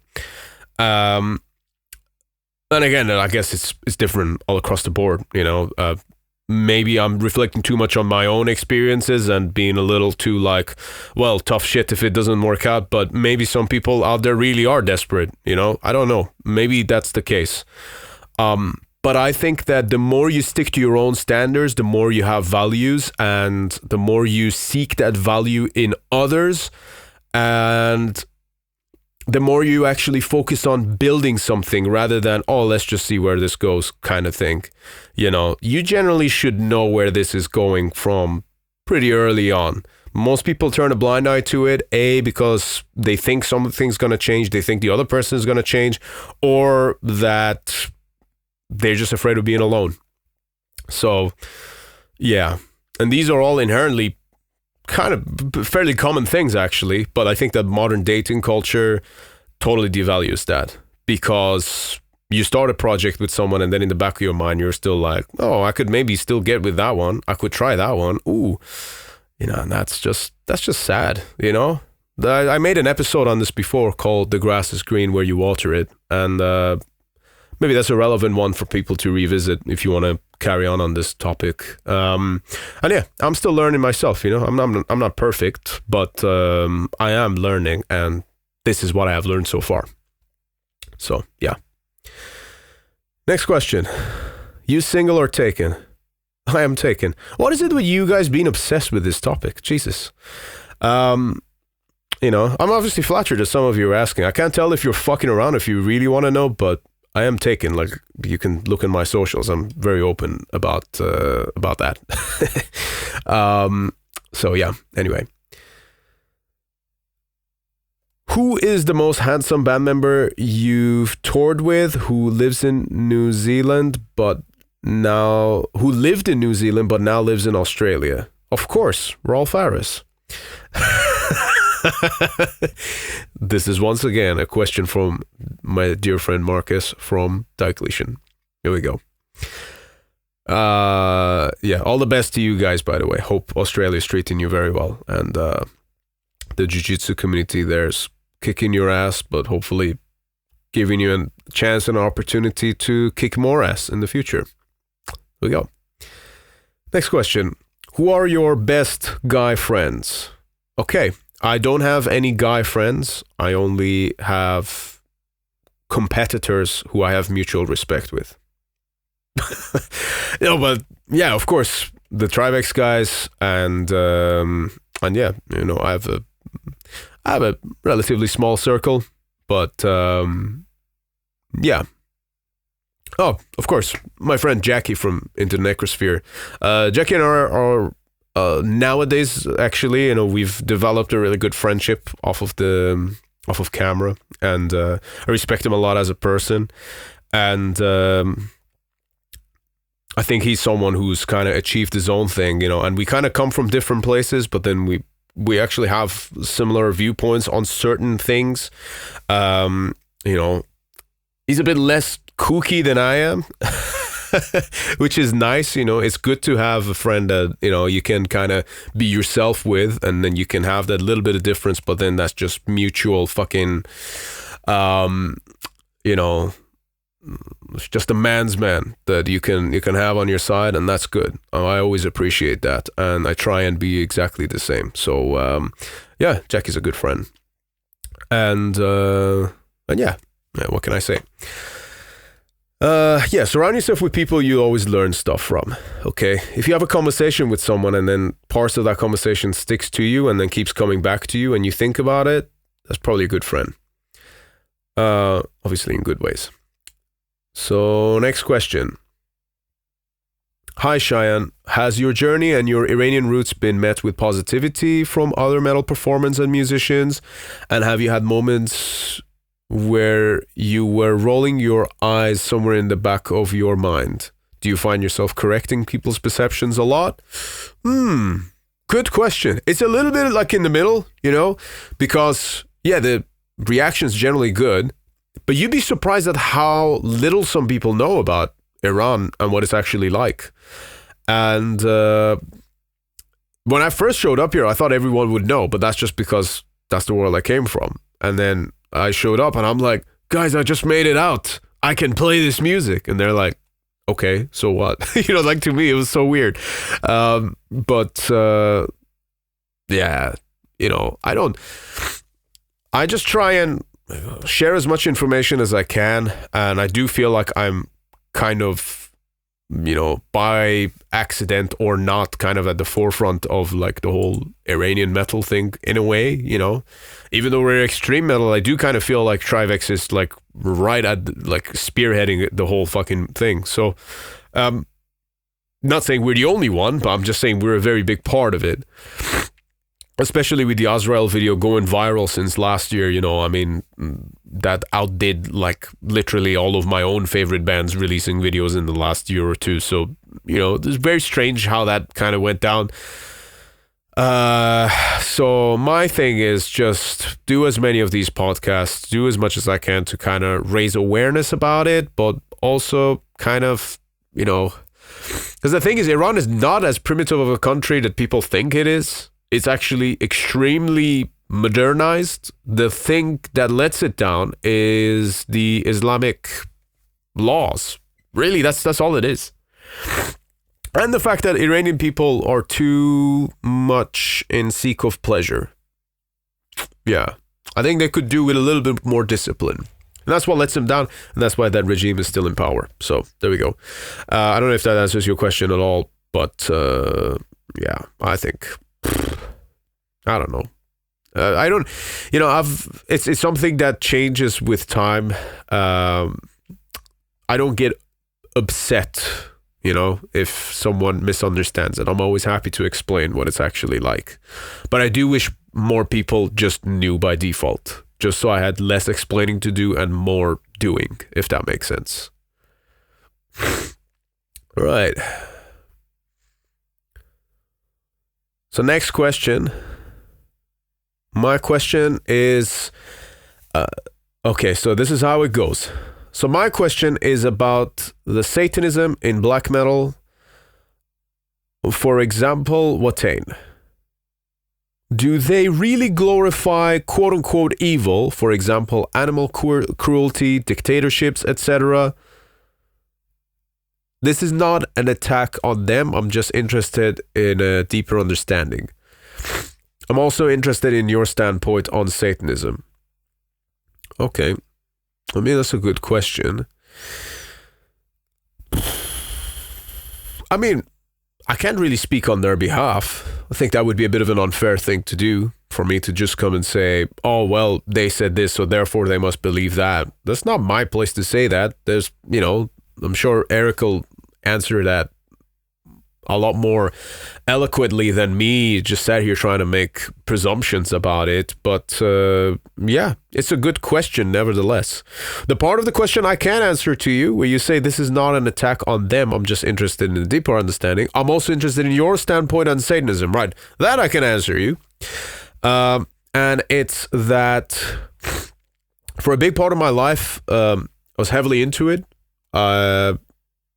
I found it really interesting, and I've almost found it to be an antidote to a lot of the shit that I grew up with. As an adult, that perspective is a bit different, and here's how it's different. I look around, I look on social media, I look at people around me. There's not a lot of people who I have seen, met, or known who really consider themselves a real Satanist, who I look at and think, I want to have your life. There's actually no person like that. There's not a lot of people who identify at least as Satanists who I look at and think, wow, you really got your shit together. I want to be just like you. There's no one like that. And yes, you can then get into the nitty and gritty and then say, well, what is Satanism? Is it Levian Satanism? Is it theistic Satanism? And then there's all the different little pathways in it. Okay, sure, fine. But any person who, generally speaking, in my opinion, goes down that road and then dedicates themselves to that, I'm kind of like, cool. Can you hold a stable relationship? Can you run a business? Can you lift weights? How stable are you? How passionate are you about life? And then generally, it kind of gets a bit disappointing with somewhere along those questions. So I've never met or known a Satanist who, at this point in my life, I would say I fully respect, and is someone who I would want to be like. So I'll let that be my response to a question on Satanism in general. Not dissing it. I'm just saying, it's not where I want to be.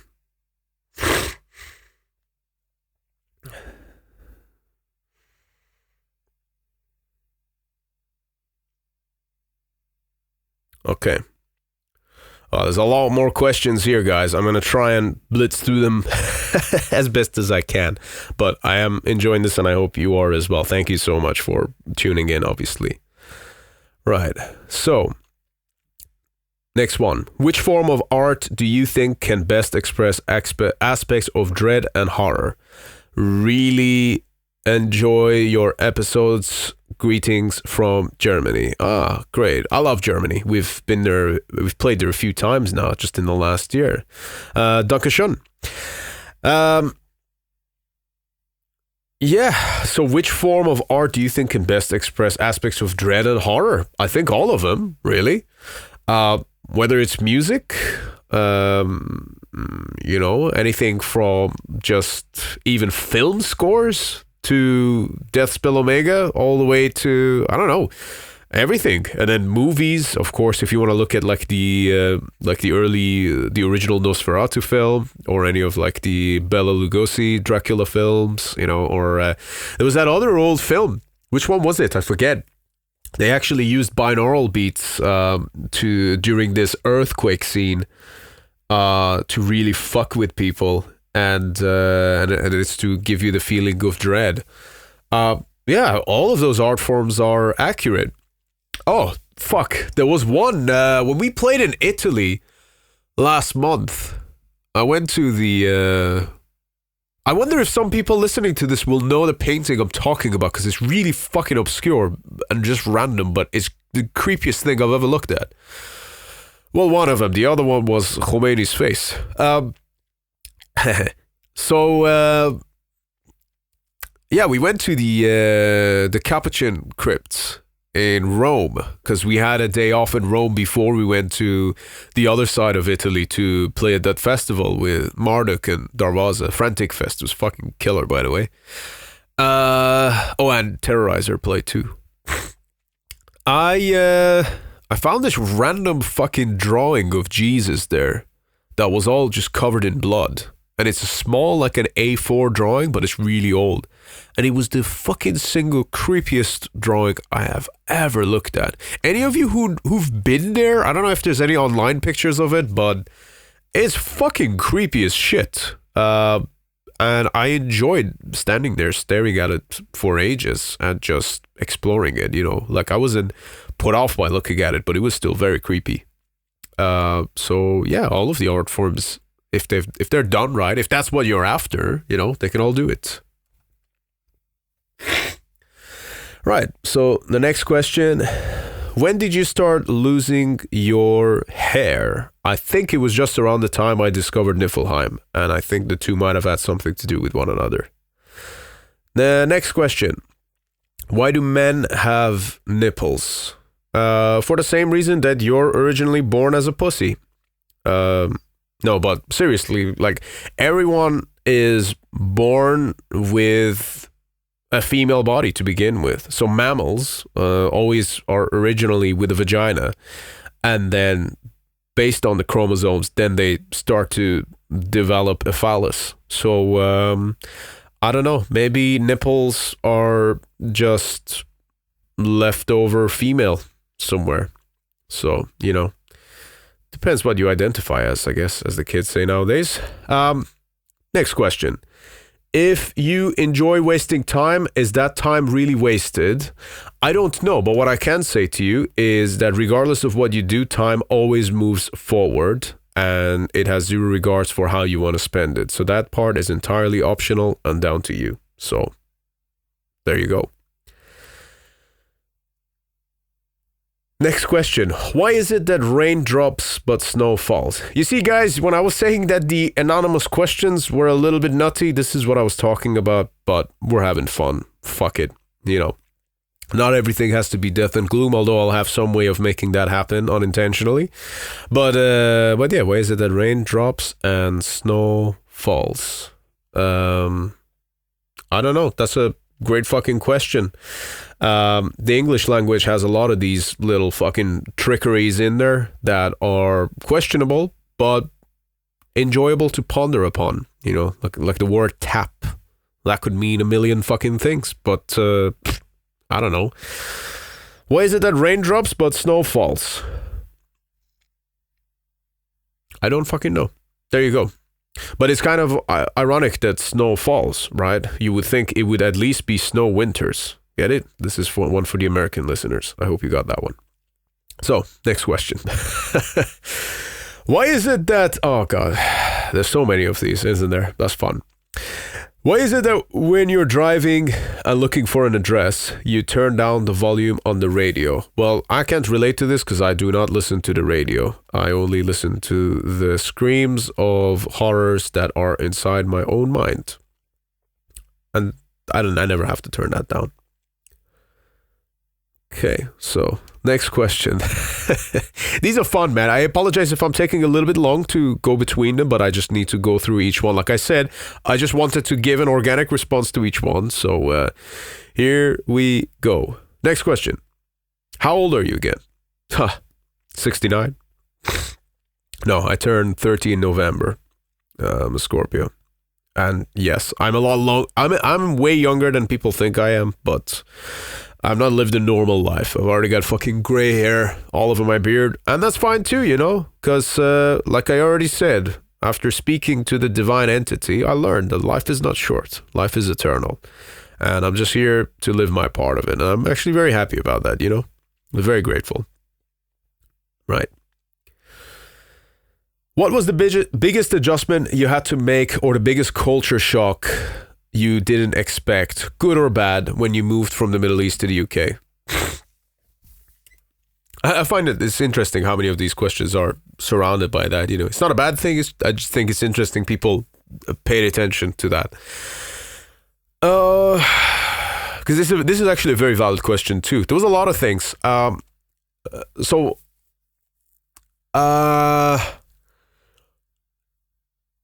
God, how do I say this without sounding like a complete dick? British people are very relaxed. They're very passive. And they don't have anywhere near of a sense of urgency compared to what we have back home. That really stressed me out when I first moved here. But what's funny is that when you go to Scandinavia, they're even fucking worse. Like if you've ever had to deal with Norwegian people, they live life by their own time schedule. And that's fine, you know, that's their thing, but it's really stressful to deal with when you're someone who just wants to get shit done. That's just me. But that was a big part of it, for sure. Yeah. And I come from a background where we're not happy with the government, so we're constantly looking to revolt and create things and make movements. A lot of people here are just happy to go have a pint on the weekend and just carry on with their life until they die. And I don't relate to that. I never did when I moved here. I still don't relate to it. And I actually hope to change it for a few of them, you know. I want to be a little bit of... you guys need a little bit of friction in your lives, and I hope to inspire that. Whatever that means. So, next question. I was told people are crushing on you. Yeah, it happens all the time. You know, I see it. I see it in their eyes when I'm on stage. No, I don't know why you guys thought this was a good place to exercise this, but you know what? Like I said, I'm flattered. It doesn't mean anything. Next question. Do you see a direct connection between the increased radical Islam in the Middle East and your hair loss? Oof, got me, motherfucker. I mean, it must be related. I've been clean shaven for some years, and I think I went clean shaven January 2018, and ever since then, it's definitely gotten worse. So you might be onto something for sure. In which book is it best to read all about it? I don't know what you're talking about. I'm reading that question as it is. In which book is it best to read all about it? To read all about it. Well, probably It by Stephen King. That would make sense, right? Next fucking questions. Which current metal trends With current metal trends, quality is being replaced by quick fixes to keep crowds entertained, right? More and more, it feels like the essence of black metal is lost in all these theatrics, masks, and even audio-video presentations. Are you actively addressing this issue when you write your own music? No, I don't address this issue because it's got nothing to do with me. My music has its own essence. And I'm not here to partake in any other legacy other than my own. And I know that my music is more than what you just mentioned. So, yes, what you're saying I think is right. As far as that essence being under threat as a result of perhaps comforts. But I have a very radical approach to my own music. And I'm being I'm very content if TRIVAX was the only band in the world that had that approach. That's no problem by me. So, there you go. Next question. You're the best. That's right. Thank you. I appreciate it. Whoever said that. Next question. How much Fanta does it take to anesthetize a rhinoceros? I don't know. When I did it before, I did it with Dr. Pepper, and it took about 3.5 cans. And Fanta, I'm not too sure how many it would take. Next question. Who are your exes? Yeah, do you want me to just give you a fucking list of the names? Like, what the fuck?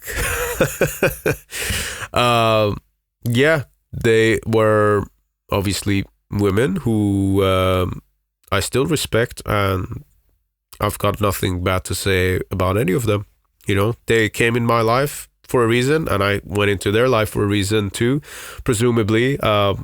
And I walked away having learned a lot. And yeah, like I said, I'm not going to name them, but I have nothing negative to say about any of them, including the unofficial ones, if you will. Next question. We should go watch a movie. We're currently living inside a movie. If you haven't noticed, we're actually inside a fucking simulation. So I don't need to watch a movie with you. But yeah, look around. Look at the sky. Do you think it's real? Next question. Best way to kind of finding your way spiritually and then sticking to it. Not pretend to be something that you're not. This is actually a very important question. A lot of people in black metal just pretend to be Satanists because that's what their favorite artist told them to do, and that's just fucking stupid. Be yourself. Real spirituality begins when you realize you have power and then you start to wield it as you choose. And that doesn't necessarily mean just being destructive either. You can actually have a very productive path in your spirituality. In fact, if I'm honest, to me, spirituality is all about doing the right thing, but it's also about having power, okay? And power comes from discipline, okay? Power comes from discipline of how much pain you are able to endure and how much of it you can exercise, especially when it's self-inflicted. You know, can you get inside an ice bath? Can you go for a 10-mile run? Can you really challenge your mind to sit still for 5 minutes and breathe and think of nothing else and not get distracted to look at your phone? Can you practice semen retention for a very long time? You know? Why am I mentioning all these things that unfortunately kind of intertwine with this fucking bullshit bro culture online? Is because these are things that can actually enhance you spiritually. Why? Because they give you discipline, but also there's like a wave of energy that you can carry around you. There's a gravity, and there's a reason why those of us who do practice these disciplines and things, when we walk on stage, our personality and our presence fills the room. It's just a fact. I'm not saying I'm the only one, but there's a reason for that, FYI. So, yeah, don't try to be anyone else, or don't try to follow a spiritual path just because it's fashionable. Just be yourself. And if at the end of it, you just want to believe in being a good person or whatever it is, just do that. That's fine. Don't worry about anyone's judgment. You just follow your own path and be yourself.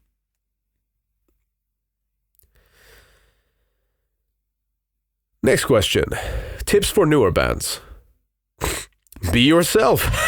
Find your own path. Do what feels right.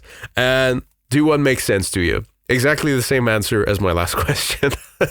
And I'm not being lazy here, but it's true. You just got to do what you feel like you need to do. Like I said to that other gentleman earlier, you know, no one's forcing you to be in a band.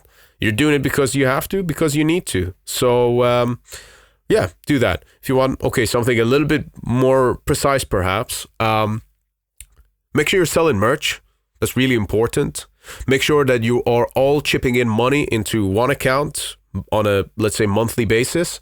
This helps you to have savings. So sometimes, let's say, if you get a show abroad, then you can pay for your own tickets to get there. Then if you end up in a position where you can, I don't know, where the promoter is going to pay you, then at least you've been able to pay for the flights to get there, and then the promoter will reimburse you for that, or maybe some of it if you're, I guess, like you said, new band. So maybe I'm thinking too far ahead, but yeah, it's really important to manage your finances properly. Really important to have a social media account everywhere. Post it out. Doesn't matter. Don't give a fuck who's going to look and who's going to judge you, but make sure that you're doing the packaging right. Okay, so make sure the pieces fit together. Okay, and let's see what else. Yeah, it's a hard road, man. You're gonna get rejected a lot, so brace yourself for that. And if you get rejected, don't let that devalue you from what you're doing, because you should know if it means something or not. Okay, I could have the same song that belongs to an album that sells, I don't know, 100,000 copies, but then take that same song and then present it as a new up-and-coming band. May not have the same impact, okay? So your profile is everything. Why do you want promoters to book you? Because you've got something to offer them, okay? You're offering value to their events. You're offering value in exchange for their investment. So try and have that more of that kind of approach. Try and look at it as a business. When it comes to making the music, that's art. That's different. But when it comes to running a band, that's business. So you want to look at it like it's a company. And why the fuck would promoters want to book you if you've got no value to them? Are they just doing that because they're in love with your eyebrows? No. That's a Persian saying, by the way. You want to do it because you're bringing value to their table. So create value to your profile as a band and keep adding to that value, and just keep adding to your assets. Eventually it'll work out, and success is not a one-off thing. It's a road, and you just want to keep doing it. Okay, so when you become successful, it just means you're going to do more of what you're already doing, and it's just going to be on a bigger scale. Make sure you're enjoying that. Okay, so I hope that's useful. Next question. Best concert experience. I'll give you 5. King Diamond, Bloodstock 2013. Metallica, Manchester 2019. That may be my favorite. Rammstein, where the fuck was it? Coventry 2022. Number 4. God damn, this is where it gets difficult. It's the smaller shows I gotta choose from.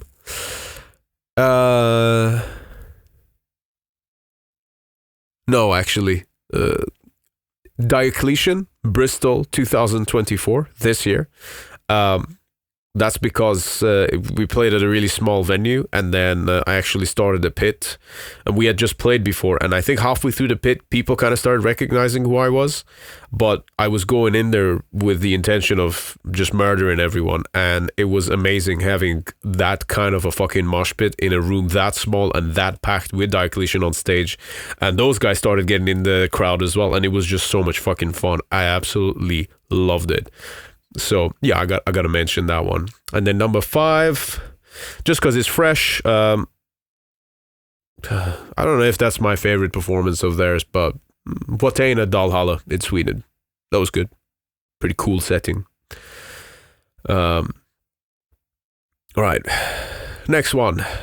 These questions keep going, man. This is episode number 100, so we'll keep going, no problem. If those of you who are still here, because I haven't answered your question yet, we're almost through it, but I don't want to skip over any of them. Okay. Right. Where the fuck are we at?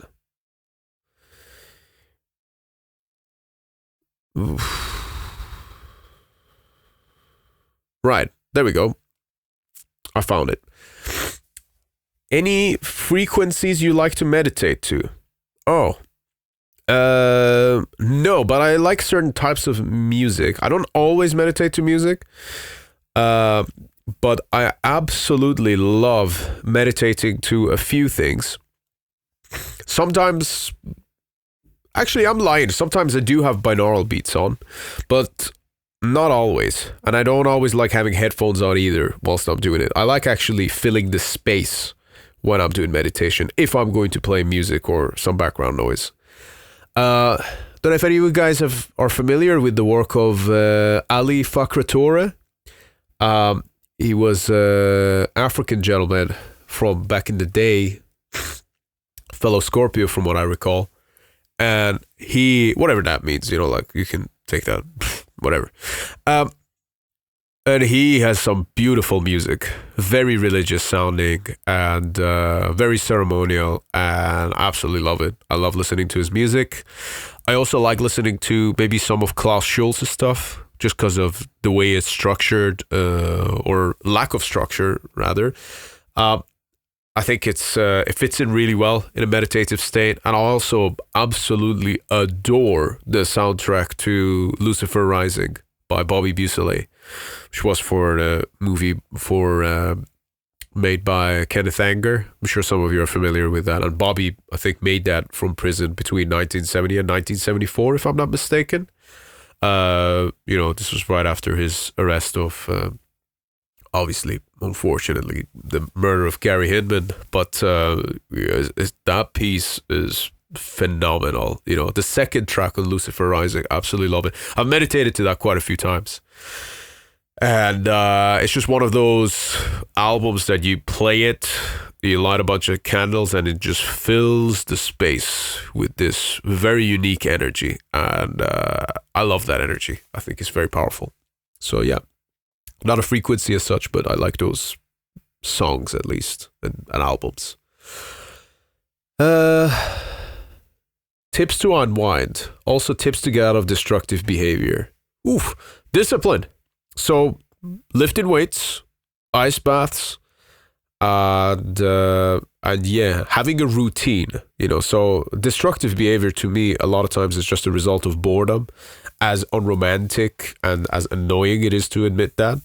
So if you've got things to occupy yourself with, especially things that are difficult and are unpleasant to go through, that's basically what goes hand in hand with discipline. That's what discipline is doing shit that's unpleasant, but then doing it like you fucking love it, and doing it continuously, to like sickening consistency. That I find is something that has helped me get out of a lot of really shitty old behaviors of mine, which were just, self-sabotaging, self-destructive, and unproductive, really. Even if it was just something as just being distracted on something stupid for hours without doing anything productive, or then the worst stuff. But yeah, having those kind of routines helps a lot. So yeah, if you need any kind of guidance on that, just message me. Okay. Next one. Missing anyone? Yeah, I miss my family. Thank you for asking. Next question. Do you believe in the idea that much of the Western institutions have been subverted and dominated by Zionists? Very spicy, I know. Why is that spicy? I don't think that question's spicy at all. I think that's common knowledge, right? It's not a thing to believe in. And there's not necessarily, there's like nothing wrong there, they've performed better and they won. So, history's written by the victors. So I don't think there's anything spicy about what you're saying. Maybe I'm a little naive to it, but I just don't see the spice in that. Those are just facts, as far as I'm aware. Next question. A bit of a broad question, but what are your thoughts and opinions on the topic of life, death, and reincarnation, if you believe in? So, this is really good, but I do think I already kind of answered this with the very first, not the first, but the second question I answered on this episode. So should already have kind of a good idea of where I stand on that. But I do love your question. But again, it is kind of broad. So like I said, I think we got to find our way home, first of all. But I think that I do believe that we do keep coming down here, and that sometimes when you live a life, it's not the first time you've lived it. But also time only moves forward. So it makes me think, like, how many times has this universe happened? Who knows? Maybe it keeps rewinding itself because the ending's too painful. There we go. Okay, so next questions. Got any tips for a guitar player? Yeah. Play it like you mean it. And don't play it because... I don't know. That's a very weird fucking question. I'm not a guitar teacher, and when I do play guitar, I don't focus on techniques. I just fucking kill it. Of course, whilst doing that, I'm using a lot of techniques. I am actually a technical guitar player. I like practicing actually some technical death metal songs and whatnot. I love jamming a lot of Nile stuff, but even like some Dying Fetus songs here and there, I can play them. I enjoy playing them. Just for practice purposes. But I don't know. It's a weird question. Yeah, just your instrument is an extension of who you are, so use it wisely and do so in accordance to the fact that it's a part of who you are, and treat the instrument with respect. Just because it's made of wood doesn't mean it's not alive. So I think it is alive. It comes from a living thing if you think about it. It's a part of a tree. So yeah, you have an undead weapon in your hands. What are you going to do with it?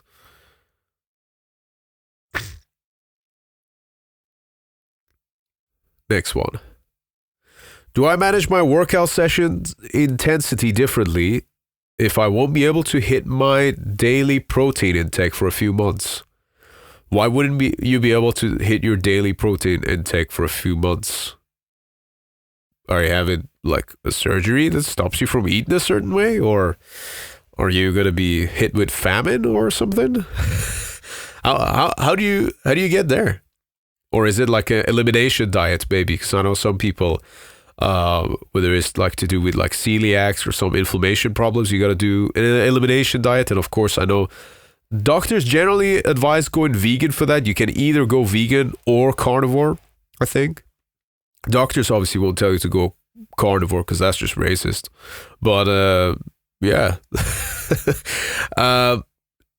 I mean, I don't understand why you wouldn't be able to hit your protein targets. Like, what's wrong? Like, if you're cutting weight, it's your calories you need to reduce, not your protein. Your protein should stay exactly the same. So it's your carbs and fats that you want to bring down. So I don't fully understand why, but maybe drop me a message, see if I can actually help. That might be a bit better because your question's kind of vague. And I don't want to make presumptions as to why it is that you can't hit that. Okay, but like I said, feel free to drop me a message. I do work as a fitness coach, so I'll see if I can help. Next one. Can I ask you out? No, but you can ask me in. No, I'm spoken for, but thank you. I appreciate whoever it is. It's probably a guy asking me the question anyway. So yeah, I'm not interested. Next question. You ever seen the bassist from Thrown Into Exile? You guys look nearly identical, right? I don't know that band. I've never seen the bass player. So what we're going to do, ladies and gentlemen, for the first time on Iblis Manifestations, I usually keep my internet and phone away, but I'm going to do a quick Google search and look up Thrown Into Exile. So there we go.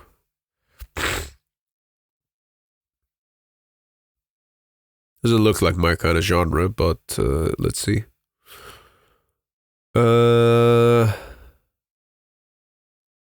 Alright, so that's the bass player, the bald dude. Alright, okay. Yeah, I guess we would look the same if you are both blind and perhaps with a dash of mentally handicapped. No offense. to this gentleman here, of course. I don't know that band. I don't mean any offense. But yeah, you maybe haven't looked at what I actually look like. So very, very strange comparison. I'm kind of disappointed with that one. I was hoping that it would actually be someone who looks like me. What would have been funny if you compared me to Soli, our bass player. That would have been very funny, because we do actually kind of look alike, at least from a distance. But yeah, I don't see it. Sorry. Also, you want to kind of make a bit of a physique comparison here as well? Seriously? Fucking, what are you looking at? I don't want to be a dick, but Jesus Christ, not even close. Okay, next question. Name 5 of the most important albums in music of any genre. So I don't understand. Are you asking me about my favorite albums, or albums I think are important in particular? Because if it's just my favorite albums, it's very easy to answer that, because it's mostly actually live records. I would say Thin Lizzy Live and Dangerous, Motorhead No Sleep Till Hammersmith, Metallica Live Shit Binge and Purge, Dissection, Rebirth of Dissection, and for the last one, okay, I'll give you an actual studio album, Elysium by Fields of the Nephilim. So there you have it. That might have been the quickest I ever answered that question. I get asked this in interviews all the time and I never know what to say, but I think that might be it. Next question, it just says, I fucking love Morbid Angel. Yes, Queen. Okay. Again, I have no idea who sent this, but I'm gonna make the presumption that it's Trey Azek barbecue sauce. I'm sorry. So sorry about that. Next question. Would you have still moved to Europe if the situation in Iran wasn't all fucked up? Holy shit. Now that's a good question. There we fucking go. No, I wouldn't have moved out. I would have stayed there, and I would have kicked ass, and I would have had my own band.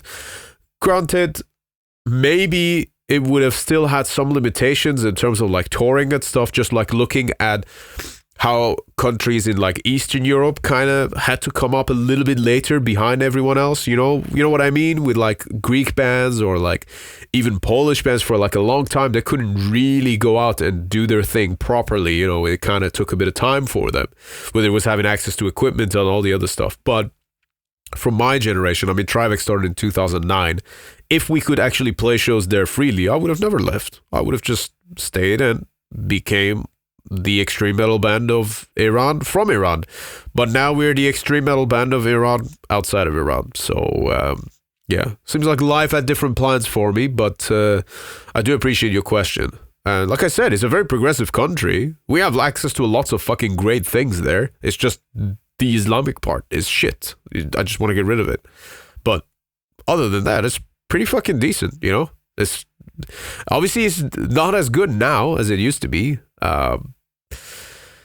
In the sense that the corruption is really fucking bad. It's an extremely corrupt country. And financially, it's bad. Really bad. Didn't used to be like that when I was there. Just to put things into perspective. I left Iran for cultural reasons. Not anything else. The other things were actually better for me whilst I was there. I only left to come here and play this obscure style of music. And that's still a reason why I'm here. That's not changed. But it's not some primitive, backwards fucking place. It's the religion that does that. I hope that answers your question. But it's important that we are also clear on this as well. Why I left. I would have had a lot more other types of opportunities there, but I think I was meant to have come here. I was meant to grow away from there. I don't know. There's a lot of kind of symbolism attached to my whole move and a bit of an esoteric nature to it as well, which I'm not going to get into now, but it's not as simple as that. But yeah, I probably wouldn't have moved if I could just stay there and play my music. Simple as that. Because I had to leave everything. All right. When I left, I had to leave everything and everyone behind. I came on my own. And that's hard, you know? Doesn't feel hard at first, actually, but over time you kind of realize, oh shit, did I really do that? You know? But then you're like, you've got this path in front of you and you just got to go tunnel vision and not get distracted. Yeah. Still, wouldn't change a thing, you know? So, next question. Who is your last IG search? So, I need to unpause my Instagram and I'll have a look and I'll tell you exactly who I've got. This is funny because I know why I searched him. I've got Nurgle as my last search. You know why I was searching him? There's a really good reason why I searched this profile. I'm following him anyway, but I was trying to compare how many followers he had compared to George Corpsegrinder, and turns out they're actually pretty identical. So in my head, I would have thought Nurgle had a lot more. And I'm not saying that Corpsegrinder doesn't deserve the following. You know, I love Cannibal Corpse. I think they're fucking amazing. It's just, yeah, I don't know. I don't know why that surprised me. And I don't know why the fuck on earth I was making that comparison to begin with. But in my head, I had it that Behemoth were like the biggest extreme metal band in the world. And perhaps they are. From maybe like a live music perspective, they are.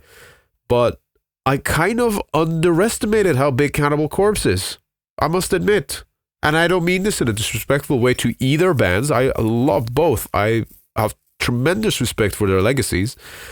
But yeah, because we recently went to see Cannibal Corpse and I was like, fuck me, there's a lot of people here. And it wasn't like that when I saw them before. It wasn't like that because I saw Cannibal as my third show ever back in March 2012 on St. Patrick's Day, actually. And I met Alex Webster and he was the first like metal quote-unquote celebrity that I met. And he was super nice. And I told him I was from Iran. You know, I was only here for like a few months by that point. And he was really accommodating. He actually mentioned that he knew the band Katmayon, which are an old Iranian band. So, yeah, it was crazy seeing how many people were into Cannibal Corpse. Then I was looking at Spotify stream numbers. Then sort of I was making comparisons to Behemoth. I was like, fuck, Cannibal are huge. And then I kind of realized that maybe I was just being a bit naive. But I don't know. Yeah, they were just bigger than I thought. That's all, you know. Which is impressive because they've never done anything like overly outlandish other than just their music, you know. So who knows? Next question, and this is the last question. Wow. Who do you text the most? Fuck. Probably my girlfriend. That's it. Right, ladies and gentlemen, we made it. That was all of the fucking questions that you all asked me. I didn't skip a single question. So you can have that. And yeah, thank you so much for joining me. I hope this episode was worth your time. And yeah, I hope you got some good points from it. I don't know. Like I said, it's a risky one. It's a bit different. And this is the longest solo episode I've ever done. But this was my chance of basically having all of you guys as guests on the show. So thank you for being with me. Thank you for joining me. And thank you for listening. And yeah, this will be an interesting one because the comments, I presume, will be all over the shop. I don't want to make too many predictions here, but yeah, feel free to elaborate on any of the points made here. Or if you heard me answering to any of your questions and you want to continue that thread, feel free to do so in the comments here. No problem. I welcome that. And yeah, I always do read the comments here. So please, by all means, just share it around. And what I mean by that is just share your thoughts with me. I'm always more than happy to have a look. And yeah, hope you guys enjoyed this one.